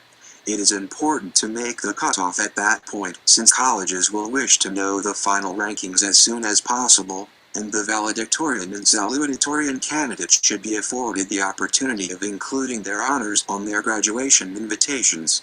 All students must nonetheless complete all graduation requirements in the last semester in order to graduate. In the unlikely event of a tie in ranking, 2 or more people may hold the same class rank. The subsequent place and rank will not be skipped. For example, if 2 students tie for 3rd place, the next student in rank will be 4th. Students who attain a 3.0 grade point average or above while at Fcalv will graduate with honors. Students who attain a 3.5 grade point average or above will graduate with high honors. Page 40 of 71. Repeating classes. Students who repeat a class to raise a grade are not eligible for valedictorian or salutatorian, even if the GPA is high enough with the repeated class. Homework and class Homework is a fundamental part of our general academic program. It prepares students for high school and college and for entry into the working world upon graduation. It also helps develop a strong work ethic and personal organizational skills. Homework's immediate educational purpose is to reinforce skills and concepts learned in class, to develop study skills and habits, to practice skills and knowledge in ways that are not readily accomplished in the classroom, to inform parents of what is being taught in the classroom. In addition to regular classroom assignments, we would like each young child to read, or be read to, at least 3 times a week and preferably every day. As cited in A Nation at Risk, the single most important factor for determining whether children will go to college is being read to as a child. Going to college is not necessarily a goal for everyone, but becoming a lifelong learner should be if one hopes to remain competitive throughout one's lifetime. We believe that becoming a competent reader is critical to being a good student and the first step to being able to explore the world.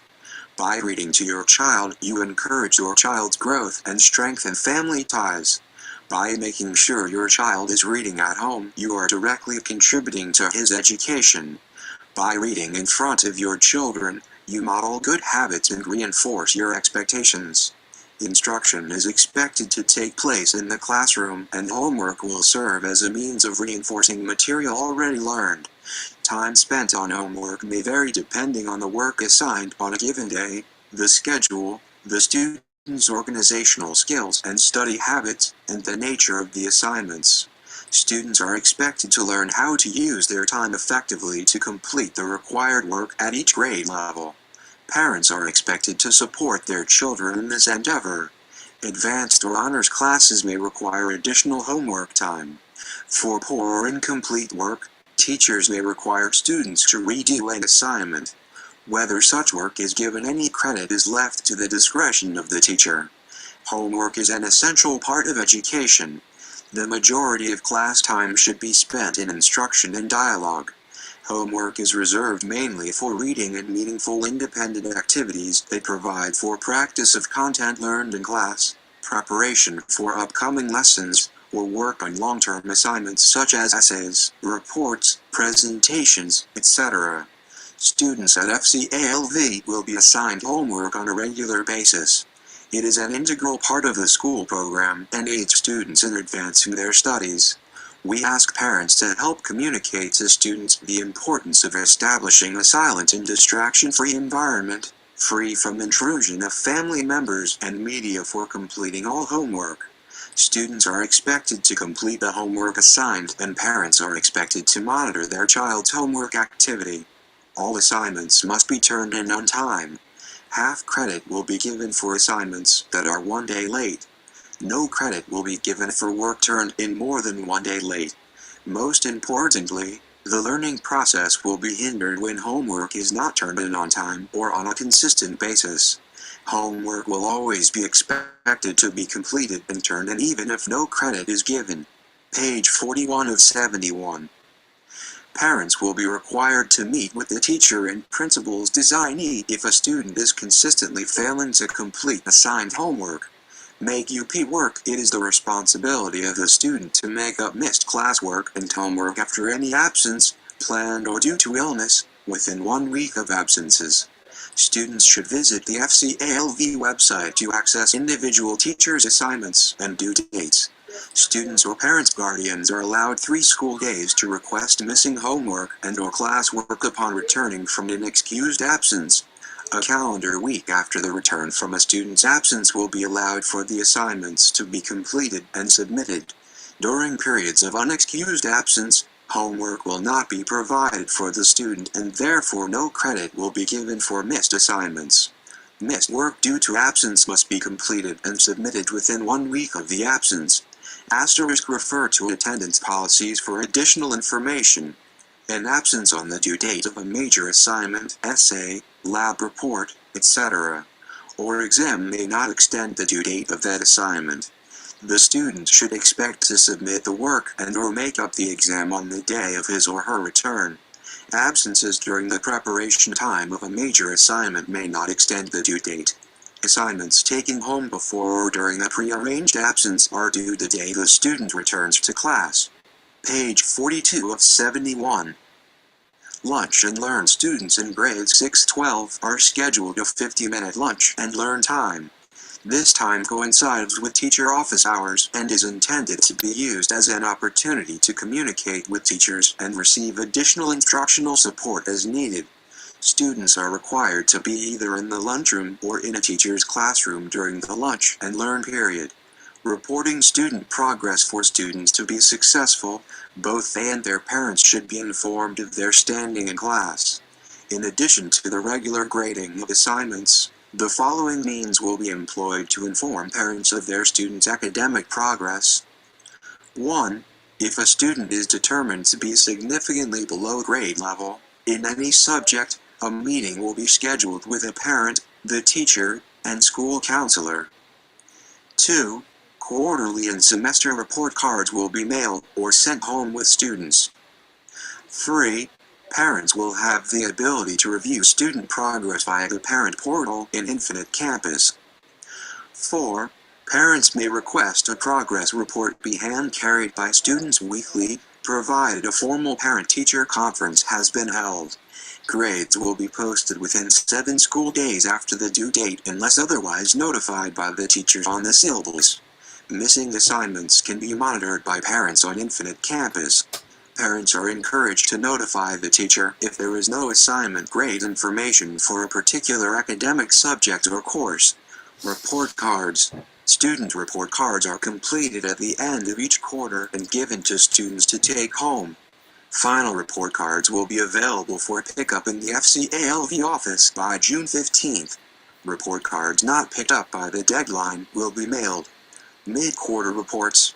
Progress reports are sent home to students with a C grade or lower in any subject. Promotion and retention policy. 1.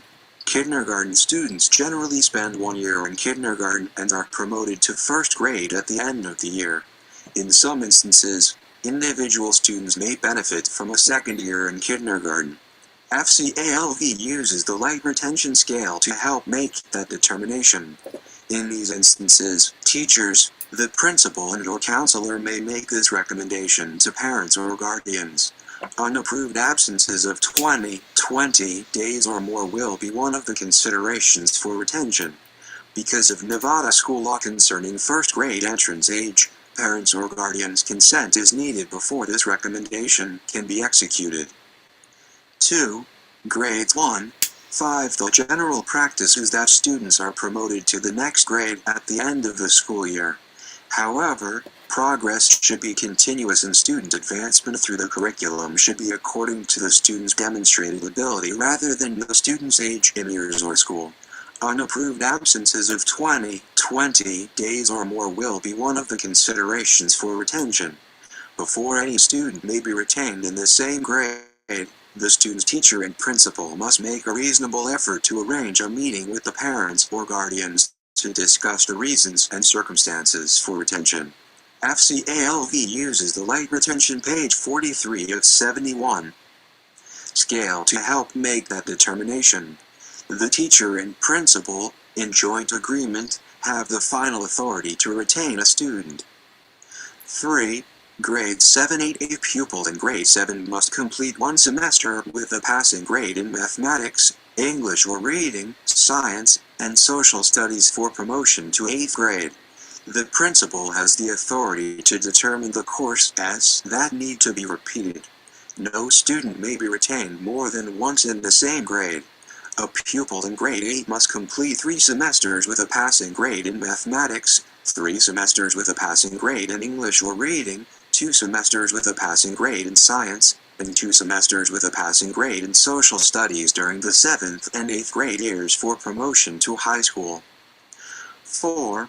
Grades 9-12. Grade classification for high school students will be determined by years in school, not credit earned. Students will be classified to the next grade level at the end of each school year, even if they did not earn credit for the course they took. Students will be responsible for making up any credit deficiencies during CCSD summer school or through an online alternative to be approved by the counselor. A pupil can be granted status as a fifth-year senior by the principal's discretion. Promotion Fcalv follows the NRS 386.583 guidelines for promotion and retention. K-5 students, our primary goal at the elementary levels is solid literacy. A child cannot go on to more complex studies if he or she does not have adequate reading skills. Recommended reading levels for matriculation are: first graders 2.0 instructional level, 2.0 means second year 0 months, second graders 3.0 instructional level, third graders 4.0 instructional level. Students are encouraged to read over the summer to maintain reading skills. In addition to literacy, K-5 students must have attained competence in all the core subjects English, including reading, spelling, grammar, composition, history, math, science over the course of the year. Competence is attained by not only... Oh, Lord. As you can see, everything is so regulated and so rigid here, and that is for... I want to go online and see if I can find something, or even something... I'm going to check my computer for a second. I need to go and search for something. I want to look at my documents. What I search for.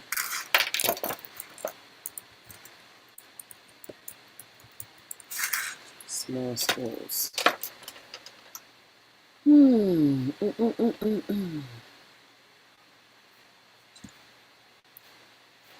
How far did we go? 2019.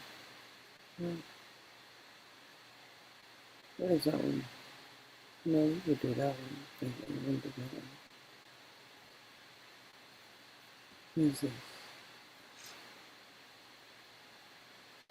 Okay.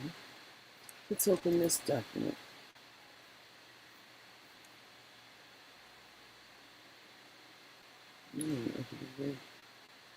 Preview. There we go.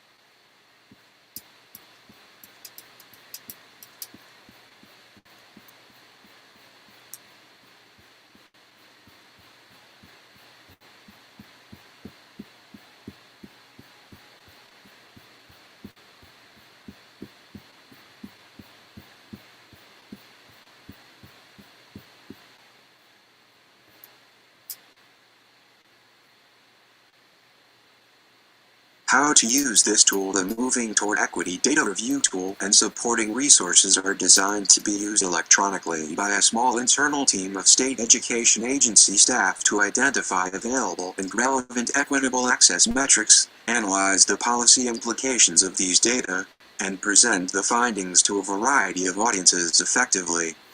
These individuals may come to the conversation with varying levels of familiarity with data analysis. You can download the document and its supporting resources, open them on your computer, and then complete the activities as a group. Note, many of the tool's activities require a computer. Therefore, it is not recommended that the collection of activities be completed using printed copies. Online version. Moving Toward Equity Data Review Tool, http://www.gtlcenter.org/data_review_tool. Supporting resources. The Moving Toward Equity Data Review Tool was created for use with the following resources: Equitable Access, Example Metrics, http://www.gtlcenter.org/example_PRIOTIRY_metrics. Equitable Access, Sample Data, Excel File, http://www.gtl.center./sample_data. Equitable Access, Sample Data Codebook, http://www.gtlcenter.org/sample_data_codebook. Equitable Access, Sample Data Displays, http://www.gtlcenter.org/sample_data_displays. Companion Resources. Moving Toward Equity,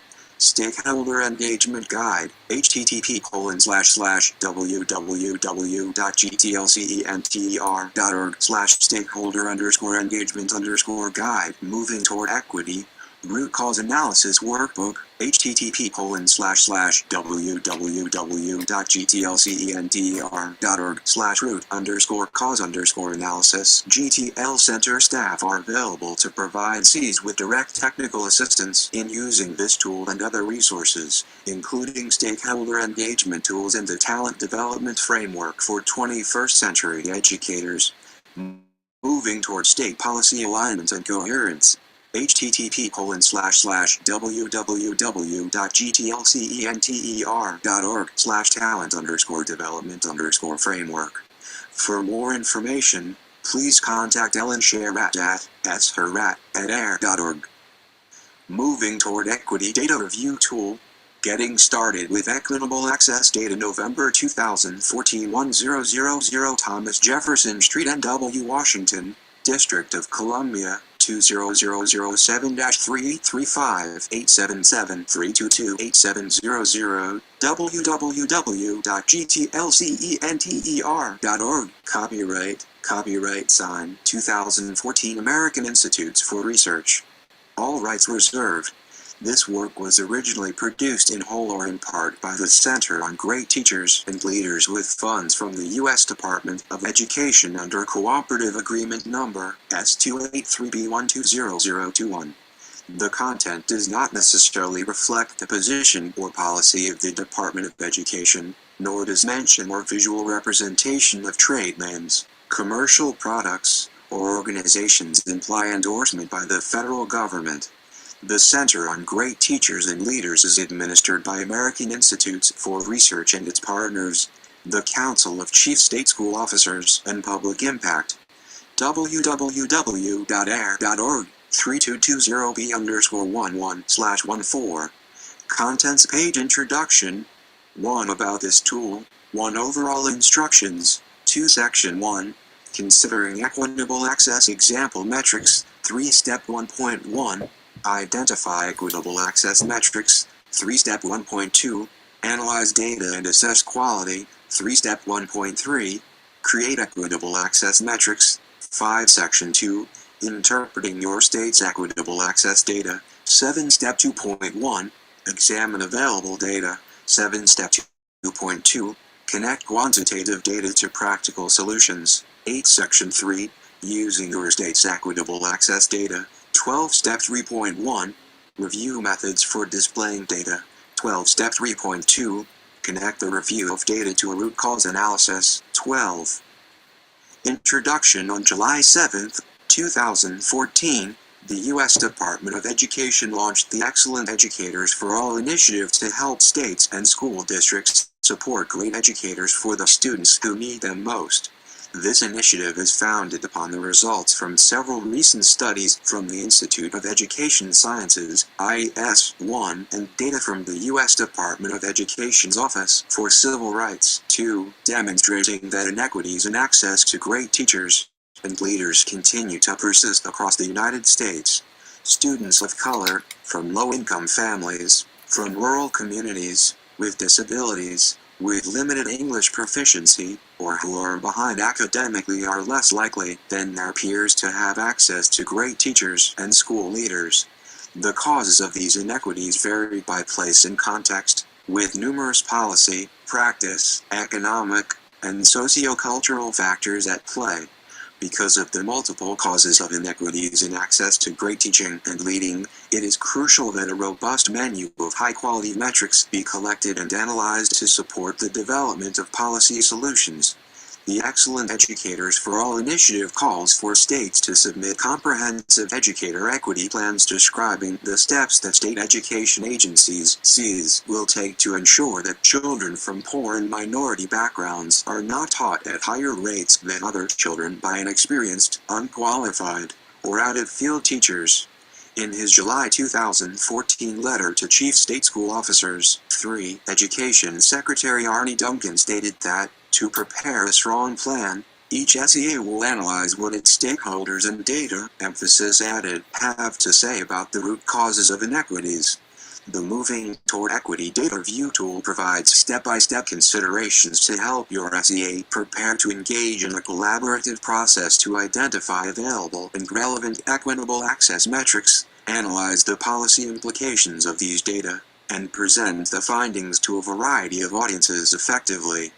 About this tool, the Moving Toward Equity Data Review tool and its supporting resources are intended to help education leaders understand and assess equitable access data to support a root cause analysis and, ultimately, draft a comprehensive educator equity plan.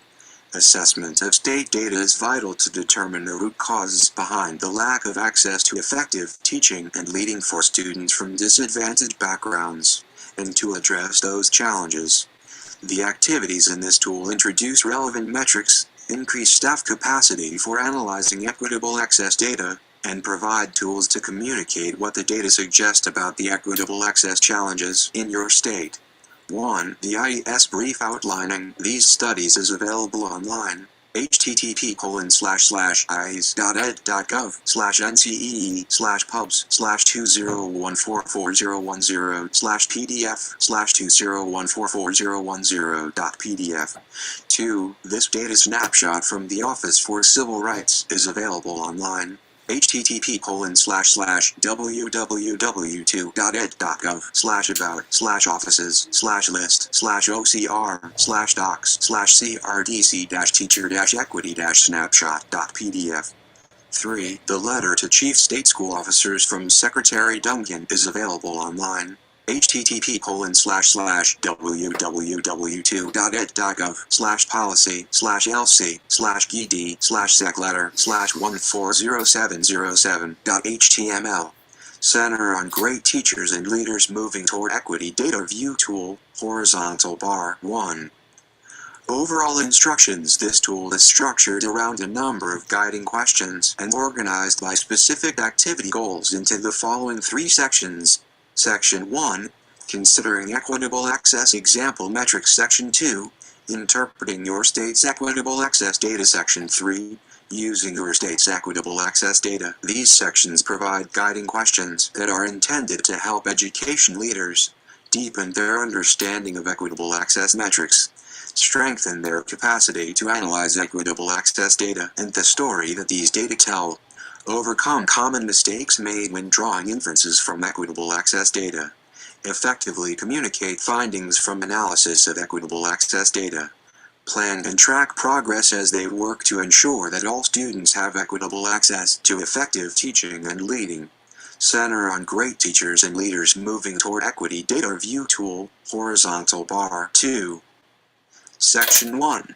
Considering equitable access example metrics. The first stage of reviewing equitable access data involves identifying and selecting the metrics that will be used in your state, preparing to analyze data and assess quality, and creating new equitable access metrics. This section consists of 3 steps. Step 1.1.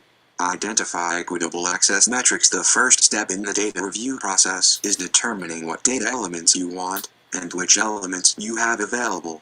It is particularly important that you consider all ideal data, regardless of what you may actually have available. Begin by reviewing the supporting worksheet titled Equitable Access Example Metrics. http://www.gtlcenter.org/example_priority_metrics. This worksheet presents examples of metrics that states and districts could collect to assess access to effective teachers. Consider the following questions. 1. Using the document, take a moment to consider what metrics currently are available in your state.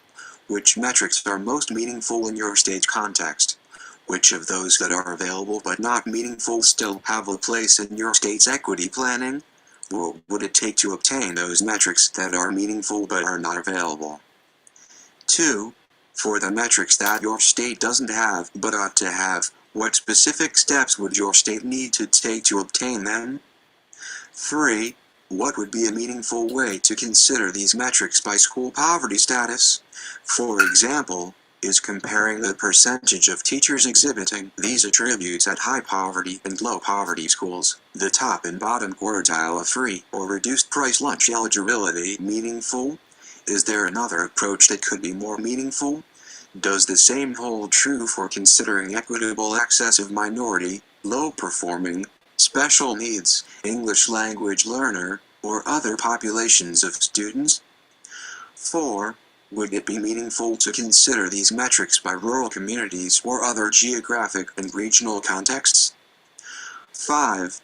Are there metrics that are missing from the Equitable Access Example Metrics worksheet? If so, add them in the space provided on the worksheet. Step 1.2.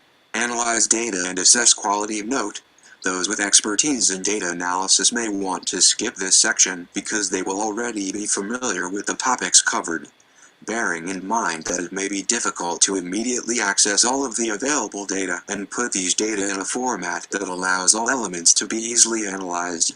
This step uses sample data to allow you prepare to analyze data and to assess quality. If you are unfamiliar with data analysis or it has been a long time since you reviewed data, this step may be particularly helpful. Center on great teachers and leaders moving toward equity data review tool, horizontal bar 3.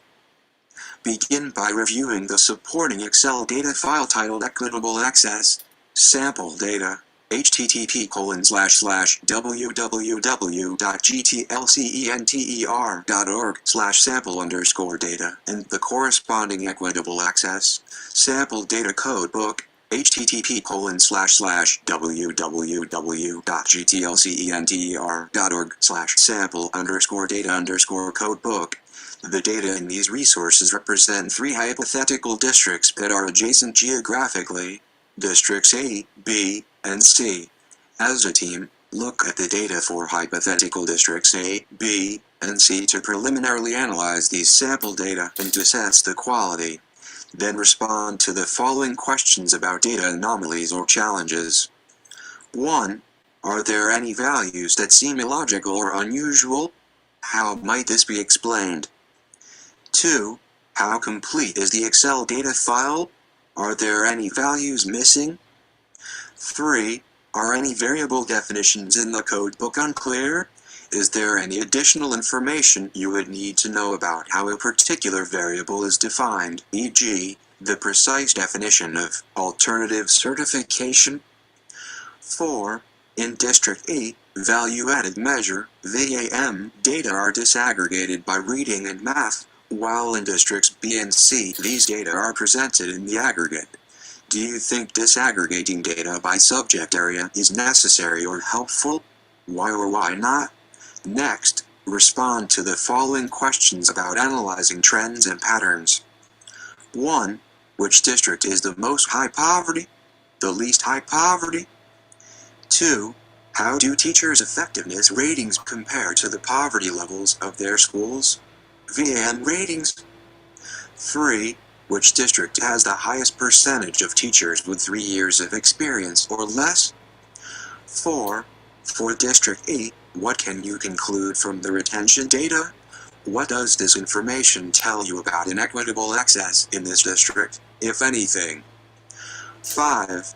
For District B, are the inequities clearer when you look at the data for educator effectiveness or experience? What can you conclude from these data? 6. For District C, are the inequities the worst at the high school, middle school, or elementary school level? After completing your review of the sample data, consider the following questions. 1. Now that you can see how some of the example metrics might appear in a data set, has your view on which are most meaningful changed from step 1.1? 2. Is any important information missing from the data? How might such information affect your conclusions about inequitable access in Districts A, B, and C? Center on great teachers and leaders moving toward equity data review tool, horizontal bar 4. Step 1.3. Create equitable access metrics. If your state has not already done so, it is time to create, revise, or develop new equitable access metrics. One option, though not the only one, is to divide districts into quartiles by the percentage of students receiving free or reduced price lunch, as well as by the percentage of students from minority backgrounds. For each district, report the teacher quality metrics. Then simply present the percentage of districts by quartile characterized by the teacher quality metric selected. Finally, do the same for school leaders. Several states in earlier teacher equity plans used this approach. Using deciless. Other approaches for your state consideration include presenting poverty and minority data by deciless rather than quartiles. For those who may be unfamiliar, a decile is similar to a quartile but separates the data into 10 equal parts instead of 4. So the highest minority schools using deciless would be the 90th percentile and above, rather than the 75th percentile and above. Dividing the data into more, and thus smaller, groups allows you to more precisely distinguish schools. This approach is particularly helpful when there is little variation in your available data. For example, if all schools in a particular district have at least 75% of their students in poverty, labeling the 75th percentile and above as high poverty is less meaningful than using the 90th percentile and above. Put another way, there would be less of a difference between schools in the 75th and 25th percentiles than there is between the 10th and 90th percentiles. Therefore, if there is less variation in your data, deciless will be useful. On the other hand, if there is plenty of variation in your data, quartiles are fine. In fact, because deciless inherently creates smaller groups, it may be less desirable to use them if distinguishing schools is not an issue.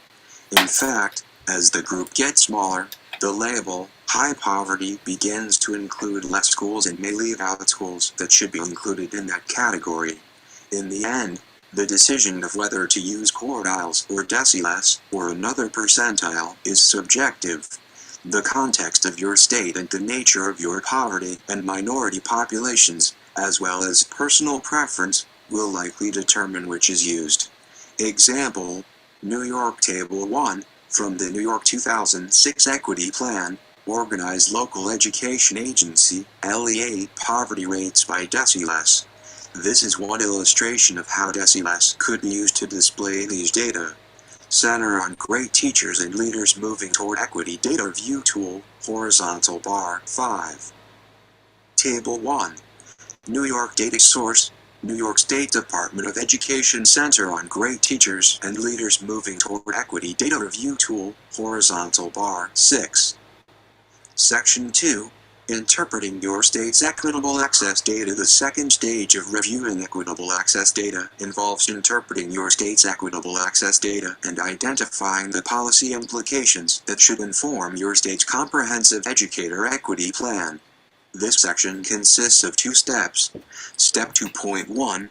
Examine available data with your own state's data in hand. Take a deeper dive into analyzing what it means for equitable access in your state. You may rely on the data profiles provided by the U.S. Department of Education or use your own state data. If data are not available for your state, you may explore these items using the sample data in the supporting document. Equitable access. Sample data. http://www.gtlcenter.org/sample_data and refer to districts A, B, and C. First, take stock of your data. As a team, consider the following general questions. 1. Were your data collected at the district level, the student level, the classroom level? 2. Are your data disaggregated by subject area and grade level? 3. Are any variable definitions unclear? Is there any additional information you need to know about how a particular variable is defined? 4. Are there any values that seem illogical or unusual? How might this be explained? 5. How complete is your data set? Are there any values missing? 6. Are you familiar with all federal or state laws on protecting the privacy of student data, in particular the Family Educational Rights and Privacy Act, FERPA? Does your state have any internal controls in place that should be considered? Next, consider the quality and comprehensiveness of your data. 1. How were the data collected? 2. What information do you have available that leads you to trust the accuracy of the data? 3. Do you have any reason for concerns about the accuracy of the data? Can something be done to improve the accuracy of the data for the future? 4. Data quality is often considered on a continuum, and no data are of perfect quality. It is therefore important to acknowledge any limitations or assumptions at the outset. Given this, do you have any other questions or concerns about the quality of your state's data? Finally, analyze your data and the story behind it. Consider the following questions. 1. Which districts in your state are the most high poverty, the least high poverty, which have the most and least students from minority backgrounds? 2. How does each teacher quality metric compare when broken down by student poverty levels, by percentages of minority students? 3.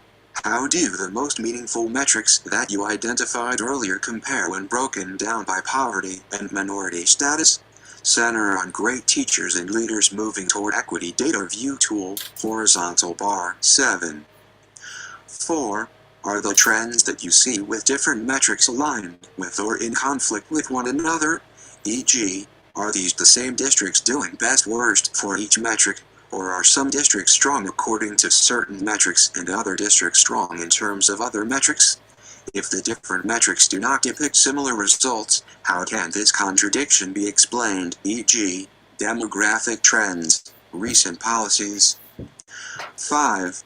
What patterns do you see at the regional level? What patterns do you see at the high school, middle school, or elementary school levels? What patterns do you see among high-performing or low-performing districts? What other patterns do you observe? 6. How do the trends above apply to your state's principals? Are the trends the same or different than the observed teacher trends? 7. Are there specific data points relating to students with special needs, English language learners, rural students, career and technical education, or other specific subgroups that ought to be explored further? Step 2.2. Connect quantitative data to practical solutions given your state's available equitable access data. Use Table 2 as a means to connect the quantitative data to practical solutions for addressing equitable access challenges in your state. If you have teacher supply and demand reports or other workforce reports in your state, you also may want to consult them.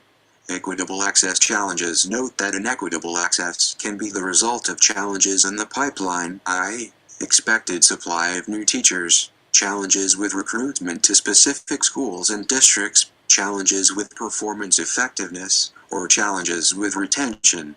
The policy solutions that are appropriate to address inequitable access depend on the source of the challenges. Using the descriptions in Table 2, consider if your available data indicate that these challenges are facing your state, in particular for high poverty and high minority districts. Center on great teachers and leaders moving toward equity data review tool, horizontal bar 8. Table 2. Challenges leading to inequitable access. Challenge 1. Challenges in the teacher and school leader pipeline using available data on your state's supply of teachers and school leaders, e.g., the number of newly certified teachers, the number of teachers that recently completed an education program. Consider if your state has a limited hiring pool of high-quality applicants. Does this limited pool result in shortages that disproportionately impact high poverty or high minority schools or districts? Evidence that this is a challenge in your state's high poverty schools or districts. Evidence that this is a challenge in your state's high minority schools or districts. Notes the majority of teachers completing in-state education programs receive assignments in low minority districts. Challenge 2. Challenges in teacher and school leader recruitment using available data on the hiring of teachers and school leaders, e.g., the number of applicants per vacancy, recruiting dollars spent. Consider if some schools or districts are chronically unable to recruit teachers to fill open slots. Is this particularly an issue for high poverty or high minority schools or districts? Evidence that this is a challenge in your state's high poverty schools or districts. Evidence that this is a challenge in your state's high minority schools or districts. Notes that high poverty schools in your state have a consistently lower number of applicants per vacancy. Challenge 3. Challenges with teacher and school leader effectiveness using available data on measures of teacher and school leader effectiveness, e.g., measures of student growth, teacher-leader evaluation results. Consider what schools and districts employ the most effective teachers. How effective are teachers in high poverty or high minority schools in particular? Evidence that this is a challenge in your state's high poverty schools or districts. Evidence that this is a challenge in your state's high minority schools or districts. Notes: leaders rated effective on multiple measures are disproportionately working at low minority schools. Center on great teachers and leaders moving toward equity. Data view tool, horizontal bar 9. Challenge 4. Challenges with teacher and school leader retention using available data on teacher and leader retention and attrition, e.g., the number of teachers with renewed contracts, the number of leaders voluntarily leaving the profession. Consider if your state has a problem retaining effective teachers. Is this problem disproportionately large at high poverty or high minority schools or districts? Evidence that this is a challenge in your state's high poverty schools or districts. Evidence that this is a challenge in your state's high minority schools or districts. Notes: teachers rated effective on multiple measures are disproportionately teaching at low poverty schools. Based on the information gleaned in Table 2, consider the following questions. 1. What policy implications can you draw? 2. Does a clear story take shape when the evidence is considered as a whole, or is the picture muddled? Consider ranking the challenges in order from least to greatest based on the evidence collected above. 1. What surprises you about this ranking? 2. Where is your state strong? Where is your state weak? 3. Are you able to depict trends over time and, if so, what do they show? The extent of equitable access challenges. Next, use Table 3 to consider the extent to which inequities may exist across districts within the state, across schools within districts, or across classrooms within schools. The policy solutions that are appropriate to address inequitable access depend on the level where inequities are greatest. What types of inequities are you able to discern based on your state's equitable access data? Use the challenges in Table 2 as examples of the types of inequities you might observe at each level. Center on great teachers and leaders moving toward equity. Data view tool, horizontal bar 10. Table 3. Equitable access challenges by level across schools within districts, across classrooms within schools. Based on the information gleaned in Table 3, consider the following questions. 1. What policy implications can you draw? 2. From the evidence above, is it clear at what level the most inequities exist? It may be necessary to suggest, request, or require leads to collect and analyze their own equitable access data to inform strategic and targeted interventions that ensure all students have equitable access to effective educators. Consider the following questions as a team. 1. Do the leads in your state already collect equitable access data? Is doing so a good use of their resources? Which state-level questions cannot be answered without data from your districts? 2. How can your SEA support leads in collecting the data that they need and that the state needs to assess equitable access? 3. How do your leads currently use the data that they have? 4. How can your SEA support leads in better using the data that they have? 5. What types of policy questions are you still unable to address with these data? How problematic is that for your equitable access plan? Educator quality challenge area. Evidence that this level of the system exhibits inequities. Notes: across districts within the state pipeline and recruitment challenges are present statewide but primarily impact high poverty districts. Working within the limits of your state's data, ongoing efforts should be made to continually improve the quality of your state's equitable access data. But data limitations, horizontal bar, as well as inherent challenges with measuring a construct as complex as quality teaching and leading, horizontal bar, should not keep students in your state from having access to effective teaching and leading.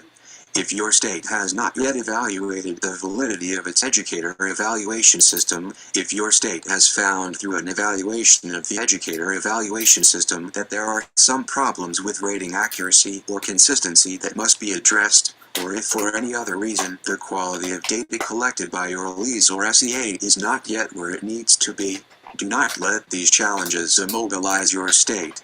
Rather, recognize the limitations and put together a plan for strengthening the quality of your state's data so that, in time, these data will provide the information that state leaders need to ensure that all students have equitable access to effective educators. Center on great teachers and leaders moving toward equity data review tool, horizontal bar 11. Section 3. Using your state's equitable access data. The third stage of reviewing equitable access data involves using your state's actual data. This section consists of 2 steps: considering data displays and connecting your review with a root cause analysis. Step 3.1. Review methods for displaying data. Review the supporting data file titled Equitable Access. Sample data displays. http://www.gtlcenter.org/sample_data_displays and consider approaches to present your state's equitable access data in a way that will be meaningful to wider stakeholder groups, so that they can add to the interpretation of the data and its implications for your state's comprehensive educator equity plan. Consider the following questions when reviewing the sample displays. 1. As compared to large data files, what do you like about each of these formats for displaying equitable access data? What do you dislike? 2. Think about several upcoming meetings or communication opportunities. What format for displaying your state's equitable access data will be most meaningful and user-friendly for these audiences? 3. What types of data displays make sense to include in your state's educator equity plan? For more ideas on presenting your state's equitable access data, review the school district demographic system, http://nces.ed.gov/surveys/sdbs/index.aspects, a web-based resource offered by the National Center for Education Statistics. This resource provides an interactive example of how data can be used to identify statewide patterns. After determining the data presentation approach that is needed in your state, create the presentation using your state's data and then present it at stakeholder meetings. For detailed information about communicating about equitable access with stakeholders in your state, see Resource 1, 4 Key Steps for Equitable Access Communication Planning, http://www.gtlcenter.org/resource_1. Step 3.2. Connect the review of data to a root cause analysis. For this step, it is suggested that you connect your review of data to a root cause analysis and then develop your theory of action. This process is outlined in the Moving Toward Equity Root Cause Analysis Workbook, http://www.gtlcenter.org/root_cause_analysis. In addition, a companion stakeholder engagement resource guides an SEA team through the process of leading stakeholder groups through a root cause analysis. This resource is Resource 7, Engaging Stakeholders in a Root Cause Analysis, http://www.gtlcenter.org/resource_7. Center on Great Teachers and Leaders Moving Toward Equity Data Review Tool, horizontal bar 12. Considerations for reviewing equitable access data with stakeholders. When selecting the meeting formats for reviewing data with stakeholders, be sure to consider implications for reviewing data. Small groups of participants can partake in deep data dives or review large electronic data sets, e.g., each participant brings a laptop. In larger group settings, key data may be presented on a screen, or small group discussions at roundtables can allow for more detailed data reviews. If the data are particularly detailed yet clearly labeled and organized, it may make sense to distribute the data in advance of the meeting. Following are some specific suggestions for engaging stakeholders when complex data are involved. Check for size. Confirm that the data are large enough to read, particularly if they will be presented on a screen. If it is not clear that the screen will be large enough for all participants to see the data clearly, consider bringing printouts as well. Make sure the font size in the printouts is large enough to read. Modify the data displayed. Consider changing the data presentation format from how it came to you to a format that will be as user-friendly as possible for stakeholders to review. This time spent up front will prevent headaches later if participants are confused or frustrated by the data. Start with a presentation of the data. For most people, it is not immediately apparent what the numbers represent without an initial walkthrough. Plan to repeat much of this information twice, depending on the level of familiarity that the stakeholder group has with data of this nature. Give participants ample time to digest the data. Before rushing into a discussion of the story told by the data and the recommendations that should emerge, give participants time to think through the data themselves, with guiding questions that they can answer as individuals or in small groups. Have data experts on hand. Especially where data literacy is lacking, consider providing each group with an expert who can guide the group in accurately exploring the data. Divide and conquer. If the amount of data to dig through is extensive, break it into smaller pieces and assign small groups to tackle individual sections. Leave time for a whole group share-out at the end so participants can weigh in on all sections in which they can lend perspective. Highlight key data points. It is easy to get lost in spreadsheets of numbers, so consider highlighting in color or in bold the data that matter the most to the present discussion. Center on great teachers and leaders moving toward equity data view tool, horizontal bar 13. Now, wasn't that wonderful? I think it was wonderful. Let's stop this share. And let's see what else I have open. Let's share the screen one more time. Oh, goodness. Do. I don't know anything that they put together. They put together so dysfunctional. Who's that? Oh, I don't want to open that. Let me just shrink my window. Let me just look for myself. I'm gonna find her.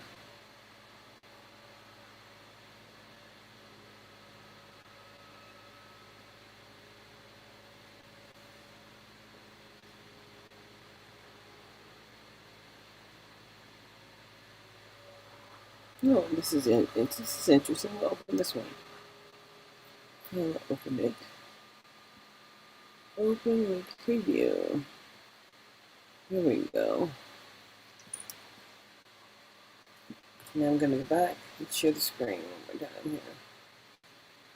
Let's shrink that one. But to share the screen, share it, and just open it. So, where is it? I think that's what I was going to open.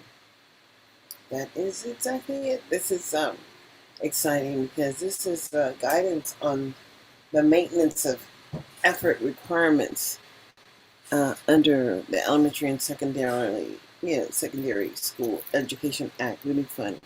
And just understand that, we all need to understand that every state is exactly alike. It's how they get there, how they actually get to the end.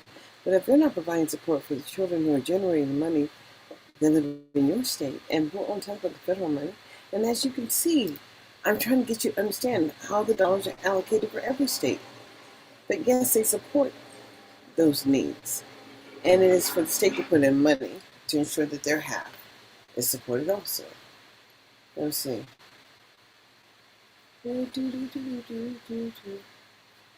these are some musts and some things that should happen. Let's just do here. Do you understand how it goes? It's not that many pages now, I think. It's fine here. It's guidance. That's how it works. My. I think that's enough. Just, right here. When we get down to the waiver, we'll just do it again when we get to the waiver. Waiver's something else, bro. Waiver is just huge. The waiver's real. But it makes a difference as to who is being approved for the waiver. And did that happen? I don't know that it did. 1. What is meant by the term fiscal year in determining MOE? For purposes of determining MOE, a state may use either the applicable federal fiscal year or the applicable state fiscal year. Fiscal years are denoted by the calendar year in which they end, e.g., the fiscal year that ends June 30th, 2021 would be deemed fiscal year 2021. Fiscal years align with particular school years. October 1st, 2019, September 30th, 2020, October 1st, 2020, September 30th, 2021, October 2nd, 2021, September 30th, 2022, October 2nd, 2022, September 30th, 2023. See chart below for an example of how state and federal fiscal year, state fiscal year. Example, FY 2020 July 1st, 2019, June 30th, 2020 July 1st, 2020, June 30th, 2021 July 1st, 2021, June 30th, 2022 July 1st, 2022, June 30th, 2023, 2019, 2020, 2020, 2021, 2021, 2022, 2022, 2023, FY 2021, FY 2022, FY 2023. 2. How does a state quantify the amount of its support for elementary and secondary education? The CARES Act, CRRSA Act, and ARP Act do not specify how a state must determine its support for elementary and secondary education for purposes of the MOE requirements, and the department is not defining this term through regulation. Rather, in recognition of the variations in education finance data and the lack of a statutory definition, the department is providing states with principles that provide flexibility in quantifying the amount of that support. In quantifying its support for elementary and secondary education, the data used by a state to determine the level of support must include funds provided through the primary funding mechanisms through which a state provides support for elementary and secondary education. Be consistent from year to year. Be based on adequate documentation. In quantifying support for elementary and secondary education, a state may choose to establish its level of support solely on the basis of the amount of funds provided through its primary elementary and secondary education funding formula E, by also including categorical and other support that is not provided through the primary funding formula E. For example, a state may include data such as funding under state auspices for non-appropriated support, e.g., tobacco settlement funds and lotteries specifically set aside for current expenditures for elementary and secondary education, and interest or earnings received from state endowments pledged to elementary and secondary education. On the basis of data that it provides for other purposes, such as data that it includes as revenue from state sources in the annual National Public Education Finance Survey conducted by the National Center for Education Statistics, NCES. In quantifying support for elementary and secondary education, the data used by a state to determine the level of support may not, 6 school year, include support from private donors, such as charitable contributions that individuals make to elementary and secondary education. Include federal funds. 3. How does a state quantify the amount of its support for higher education? Although the CARES Act, CRRSA Act, and ARP Act exclude certain data from MOE determinations, they do not specify how a state must determine its support for higher education. Rather, in recognition of the variations in the types of support for higher education and the lack of a statutory definition, the department is providing states with principles that provide flexibility in quantifying the amount of that support. In quantifying support for higher education, the data used by a state to determine the level of support must include only state support for higher education. In some states, local governments may provide support for community colleges or other institutions of higher education, IHEs. Local government contributions are not considered state support. Include funds provided by the principal funding mechanisms through which a state provides support to IHEs. For example, the data would include state appropriations for operational support for institutions of higher education. A state must consider unrestricted state funding for IHEs to be state support for such institutions, even if those institutions choose to use a portion of that funding for financial assistance to students.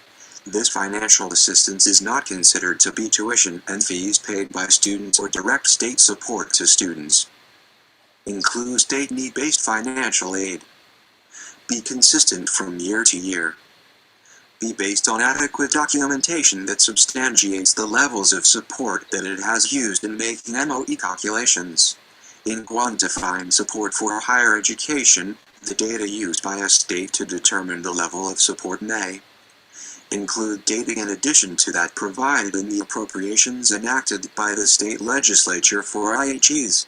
For example, a state may include data such as funding under state auspices for non-appropriated support, e.g., tobacco settlement funds in lotteries specifically set aside for higher education and interest or earnings received from state endowments pledged to IHEs.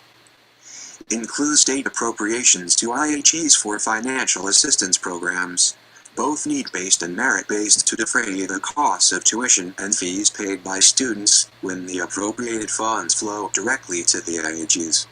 The fact that the funds represent student financial aid for other purposes does not preclude such funds from consideration as state support for higher education in the CARES Act, CRRSA Act, or ARP Act programs.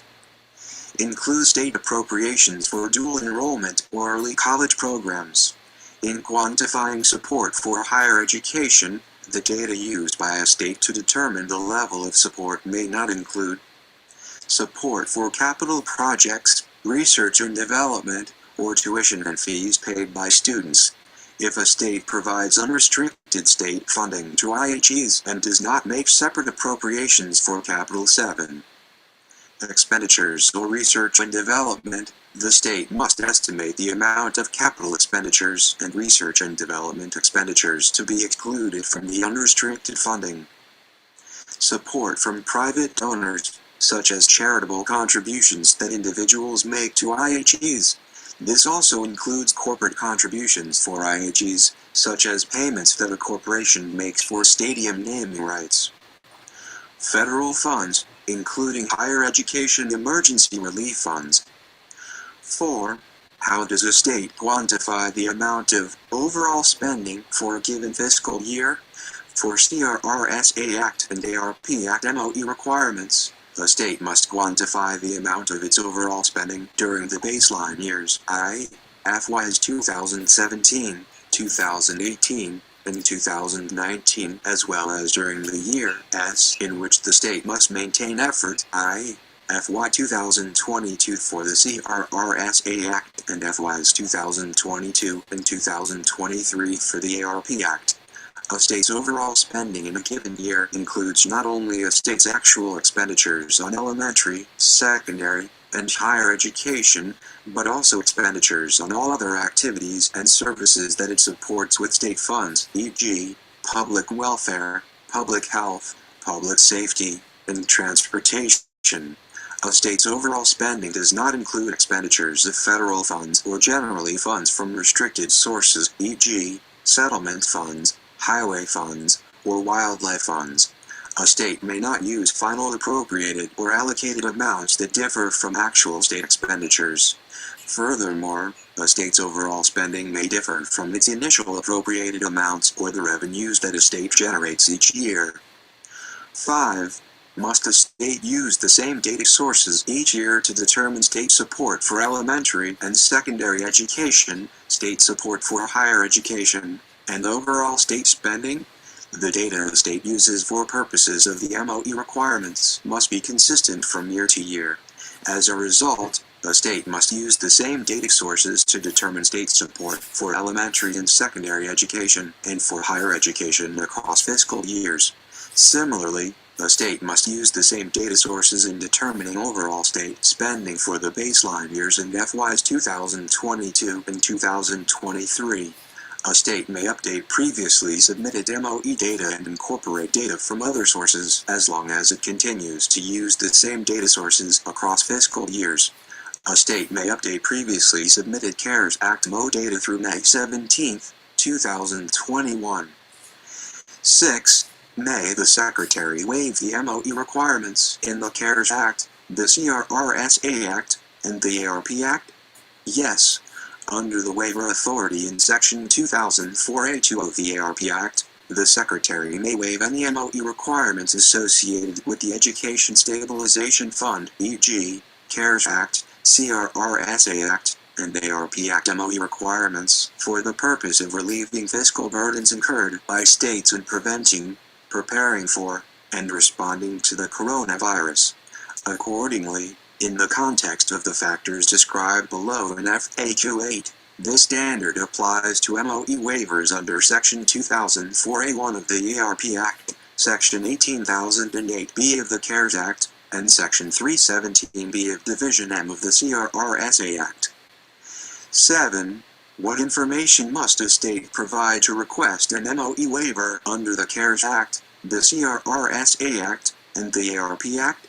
In seeking an MOE waiver, a state must submit 8. A. Data substantiating the levels of state support for elementary and secondary education and for higher education for any fiscal year for which a waiver is requested. B. Data substantiating the state's overall spending or data on appropriated or allocated amounts available for state spending if a waiver is requested for FY 2022 or 2023. C. A description of the extent to which the state experienced fiscal burdens as a result of preparing for, and responding to the coronavirus, and an explanation of how those fiscal burdens affected the state's ability to maintain fiscal effort, e.g., the status of and any changes to the state's rainy day fund, whether the state experienced a decline in revenues or an increase in other emergency expenses resulting from the pandemic, such as expenses related to healthcare, unemployment insurance, or support for small businesses, and D. Documentation and data supporting the description of the state's fiscal burdens, e.g., revenue data, appropriation tables, unemployment statistics, etc., including any state actions that impacted state revenue, e.g., tax increases or decreases. In addition, in its waiver request, a state should submit information on the relevant factors listed in FAQ 8 to support its request. A state must submit the MOE waiver request form, Appendix 100, when requesting the waiver. The Secretary may ask states for additional information after states submit the MOE waiver request form. 8. What factors might the Secretary consider in deciding whether to grant a state's MOE waiver request? The Department's approach to MOE waiver requests will be rooted in the consideration of the impact on students. The purpose of ARP ESSER, ESSER I, ESSER II, GEAR I, GEAR II, and EANS funds is to expand resources for K-12 and post-secondary schools and students, not to replace existing state commitments to K-12 and post-secondary education. As a result, in determining whether to grant a state an MOE waiver, the Secretary may consider factors such as, has the state increased support for education? The Department understands that it is possible that the state has maintained or increased overall funding for education, and the proportion of the state budget for education has still declined because of increases in other areas of the budget, e.g., public health. In these cases, the Secretary may consider, has total state funding for K-12 education and for higher education, calculated separately, increased from the prior fiscal year? Has total state funding for K-12 education and for higher education, calculated separately, increased over time, e.g., since baseline years? Has per pupil state funding for K-12 education and for higher education, calculated separately, increased from the prior fiscal year? Has per pupil state funding for K-12 education and for higher education, calculated separately, increased over time, e.g., since baseline years. Has the state appropriated an increase in state funding for K-12 education and for higher education for future fiscal years? 9. Are there exceptional circumstances that caused the state to be unable to maintain support for education? If a state support for education declined, the Secretary may consider: are there specific severe effects of the COVID-19 pandemic on the state's economy that necessitated reductions in support for elementary and secondary education and for higher education? What steps did the state take to avoid and/or minimize such reductions? Did the state use coronavirus state and local fiscal recovery funds awarded by the U.S. Department of the Treasury under Section 9901 of the ARP Act to support elementary and secondary education and higher education? How did reductions in support for elementary and secondary education and for higher education compare to other budget categories? Did the state take steps that reduced, or will it take steps to proactively reduce its financial resources in a way that impacted or will impact its ability to meet MOE requirements, e.g., tax changes, and in what context? Additional contributions to rainy day funds? If so, what was the impact of the reduction, or what is the anticipated impact, e.g., to what extent were its resources reduced, or will its resources be reduced? Has the state used, or will it use ESSER, GEAR, or higher education emergency relief, HERE, funding to replace state funding for education? It is important for the department to understand the state's use of pandemic-related federal funds when reviewing a request for a waiver. The Secretary may therefore consider: will all unallocated ESSER or GEAR funds relevant to the waiver be used to provide net new resources to K-12 schools and to higher education and not be used to replace existing state commitments to K-12 education and to higher education? Will all unallocated HERE funds be used to provide net new resources to higher education and not be used to replace existing state commitments to higher education? Has the state previously used any ESSER, GEAR, or HERE funds to replace state funding for education? Note that the factors listed above may not be used to demonstrate that the state maintained effort, but rather are considerations for determining whether waiver is warranted. 9. When may a state request a waiver of the CARES Act MO requirements? A state may request a waiver of the CARES Act MO requirements at this time for FYs 2020 and 2021. A state may include requests related to more than one fiscal year in a single waiver request, if necessary. 10. When may a state request a waiver of the CRRSA Act and ARP Act MOE requirements? A state may request a waiver of the CRRSA Act and ARP Act MOE requirements when the state can demonstrate that it is unable to comply with the MOE requirements for FY 2022 or FY 2023. The CRRSA Act and ARP Act require a state to meet MOE based on its levels of state support for education relative to overall state spending. Accordingly, a state generally will not be able to fully demonstrate it failed 10. To meet the CRRSA Act or ARP Act MOE requirements until it has available expenditure data to document overall state spending for the applicable fiscal year, SI, FY 2022 and or FY 2023. However, in some circumstances, a state may be able to accurately project, prior to the close of a fiscal year for which fiscal effort must be maintained, that it will not maintain effort based on, for example, a level of appropriated funds that would not permit the requisite expenditures. In such circumstances, the state may request an MOE waiver on the basis of projected data. Based on the strength of the projected data and other information submitted by the state, the Secretary would consider making a preliminary waiver determination before final expenditure data are available. Any preliminary determination to grant a waiver would be conditioned on an assurance that the state will not subsequently decrease either its level of state support for elementary and secondary education or higher education as demonstrated in the original waiver request.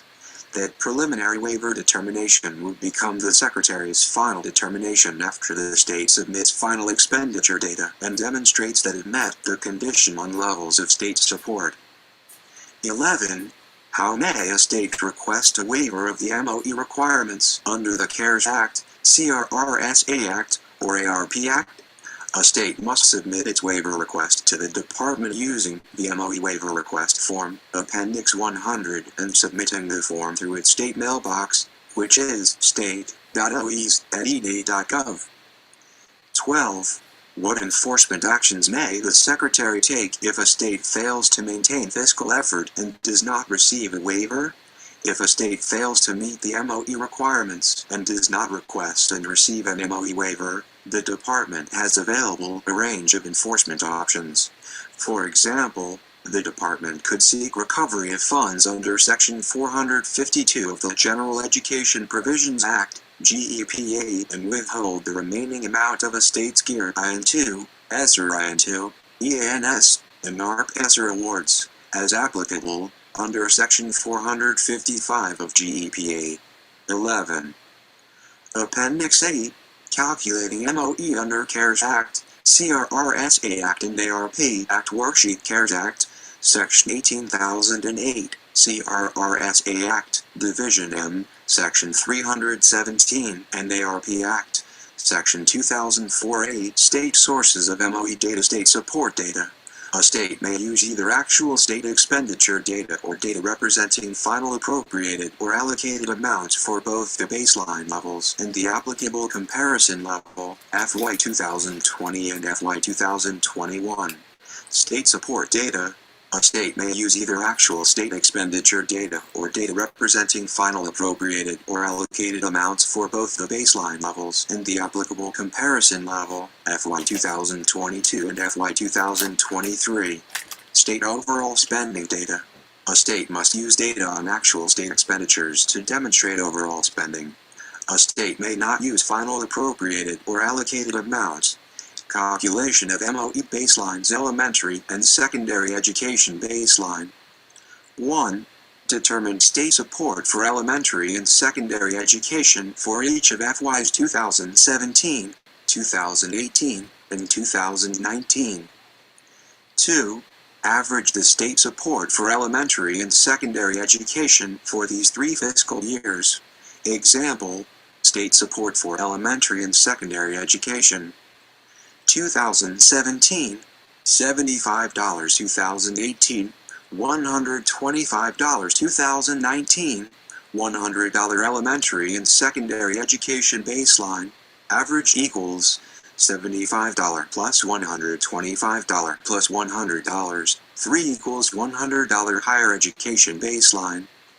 1. Determine state support for higher education for each of FYs 2017, 2018, and 2019. Elementary and secondary education baseline. 1. Determine state support for elementary and secondary education for each of FYs 2017, 2018, and 2019. 2. Determine overall state spending for each of FYs 2017, 2018, and 2019. 3.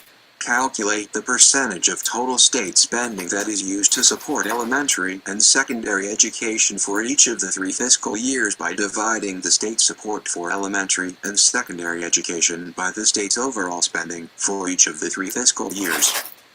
4. Average the elementary and secondary education baseline percentages for the 3 fiscal years. Example, state support for elementary and secondary education. 2017, $75, 2018, $125, 2019, $100 state's overall spending, 2017, $1,200, 12. CARES Act, Section 18008, CRRSA Act, Division M, Section 317, and ARP Act, Section 2004A. 2. Average state support for higher education for these 3 fiscal years. Example, state support for higher education, 2017, $30. 2018, $35. 2019, $25 higher education baseline.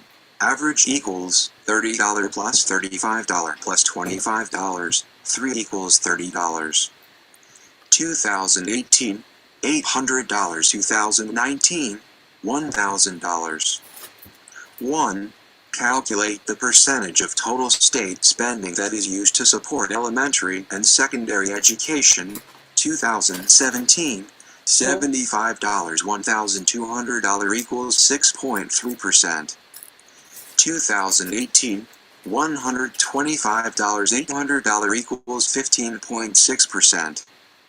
2019, $100. $1,000 equals 10%. 2. Baseline percentage of support for elementary and secondary education.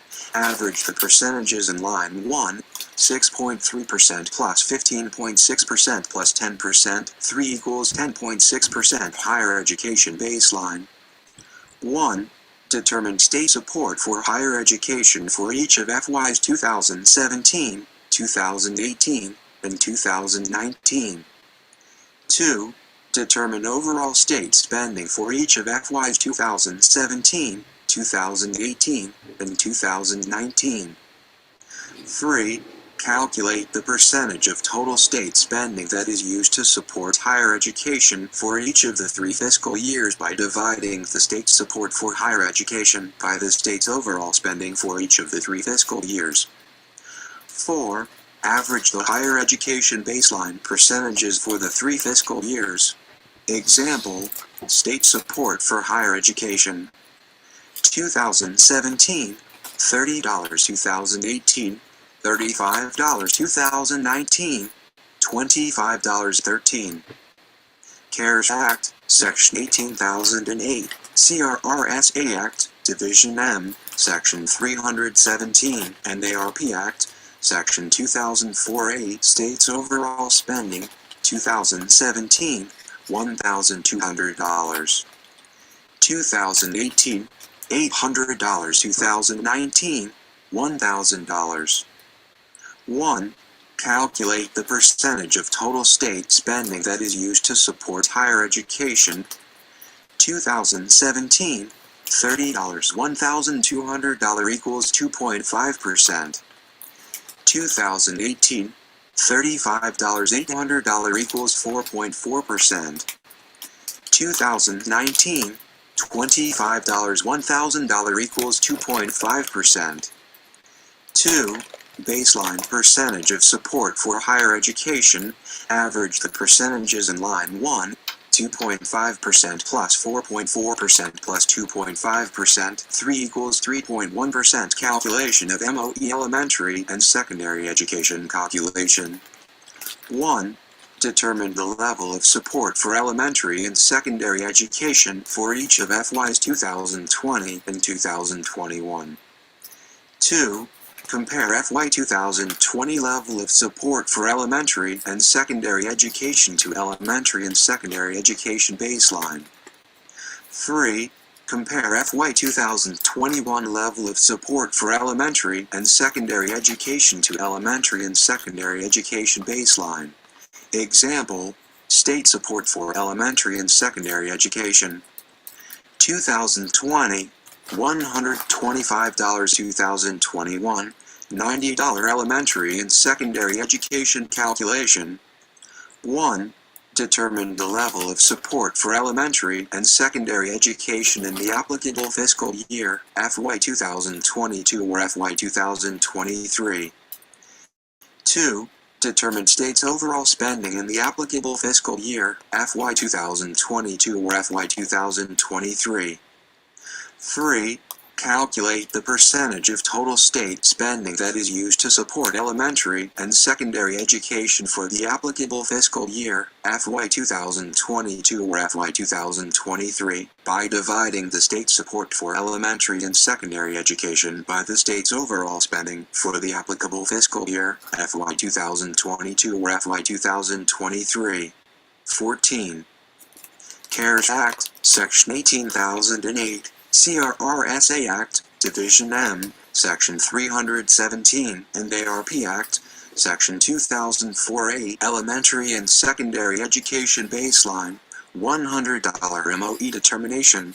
State support for elementary and secondary education in FY 2020 is $125, which is more than the baseline of $100. State meets MOE requirement for FY 2020. State support for elementary and secondary education in FY 2021 is $90, which is less than the baseline of $100. State does not meet the MOE requirement for elementary and secondary education for FY 2021 and may request a waiver of this MOE requirement from the Secretary. Higher education calculation. 1. Determine the level of support for higher education for each of FYs 2020 and 2021. 2. Compare FY 2020 level of support for higher education to higher education baseline. 3. Compare FY 2021 level of support for higher education to higher education baseline. Example, state support for higher education. 2020, $30, 2021, $25 higher education baseline, $30 MOE determination. State support for higher education in FY 2020 is $30, which is the same as the baseline of $30. State meets MOE requirement for FY 2020. Example for ARP FY 2023 MOE. Note, this example illustrates the MOE calculation for FY 2023. A state must do this calculation separately for FY 2022 and FY 2023. State support for elementary and secondary education. 2023, $125 state's overall spending. 2023, $1,000 percentage of state support for elementary and secondary education in FY 2023. $125, $1,000 equals 12.5% baseline percentage of support for elementary and secondary education. 10.6% MOE determination. The proportion of overall spending used to support elementary and secondary education in FY 2023 is 12.5%, which is more than the baseline of 10.6%. State meets the MOE requirement for elementary and secondary education for FY 2023. Higher education calculation. 1. Determine the level of support for higher education in the applicable fiscal year, FY 2022 or FY 2023. 2. Determine state's overall spending in the applicable fiscal year, FY 2022 or FY 2023. 3. Calculate the percentage of total state spending that is used to support higher education for the applicable fiscal year, FY 2022 or FY 2023, by dividing the state support for higher education by the state's overall 15. CARES Act, Section 18008, CRRSA Act, Division M, Section 317, and ARP Act, Section 2004-8, state support for higher education in FY 2021 is $25, which is less than the baseline of $30. State does not meet the MOE requirement for higher education for FY 2021 and may request a waiver of this MOE requirement from the Secretary. Spending for the applicable fiscal year, FY 2022 or FY 2023. Example for ARP FY 2023 MOE. Note, this example illustrates the MOE calculation for FY 2023. A state must do this calculation separately for FY 2022 and FY 2023. State support for higher education, 2023, $30 state's overall spending, 2023, $1,000 percentage of state support for higher education in FY 2023. $30, $1,000 equals 3% baseline percentage of state support for higher education. 3.1% MOE determination. The proportion of overall spending used to support higher education in FY 2023 is 3%, which is less than the baseline of 3.1%.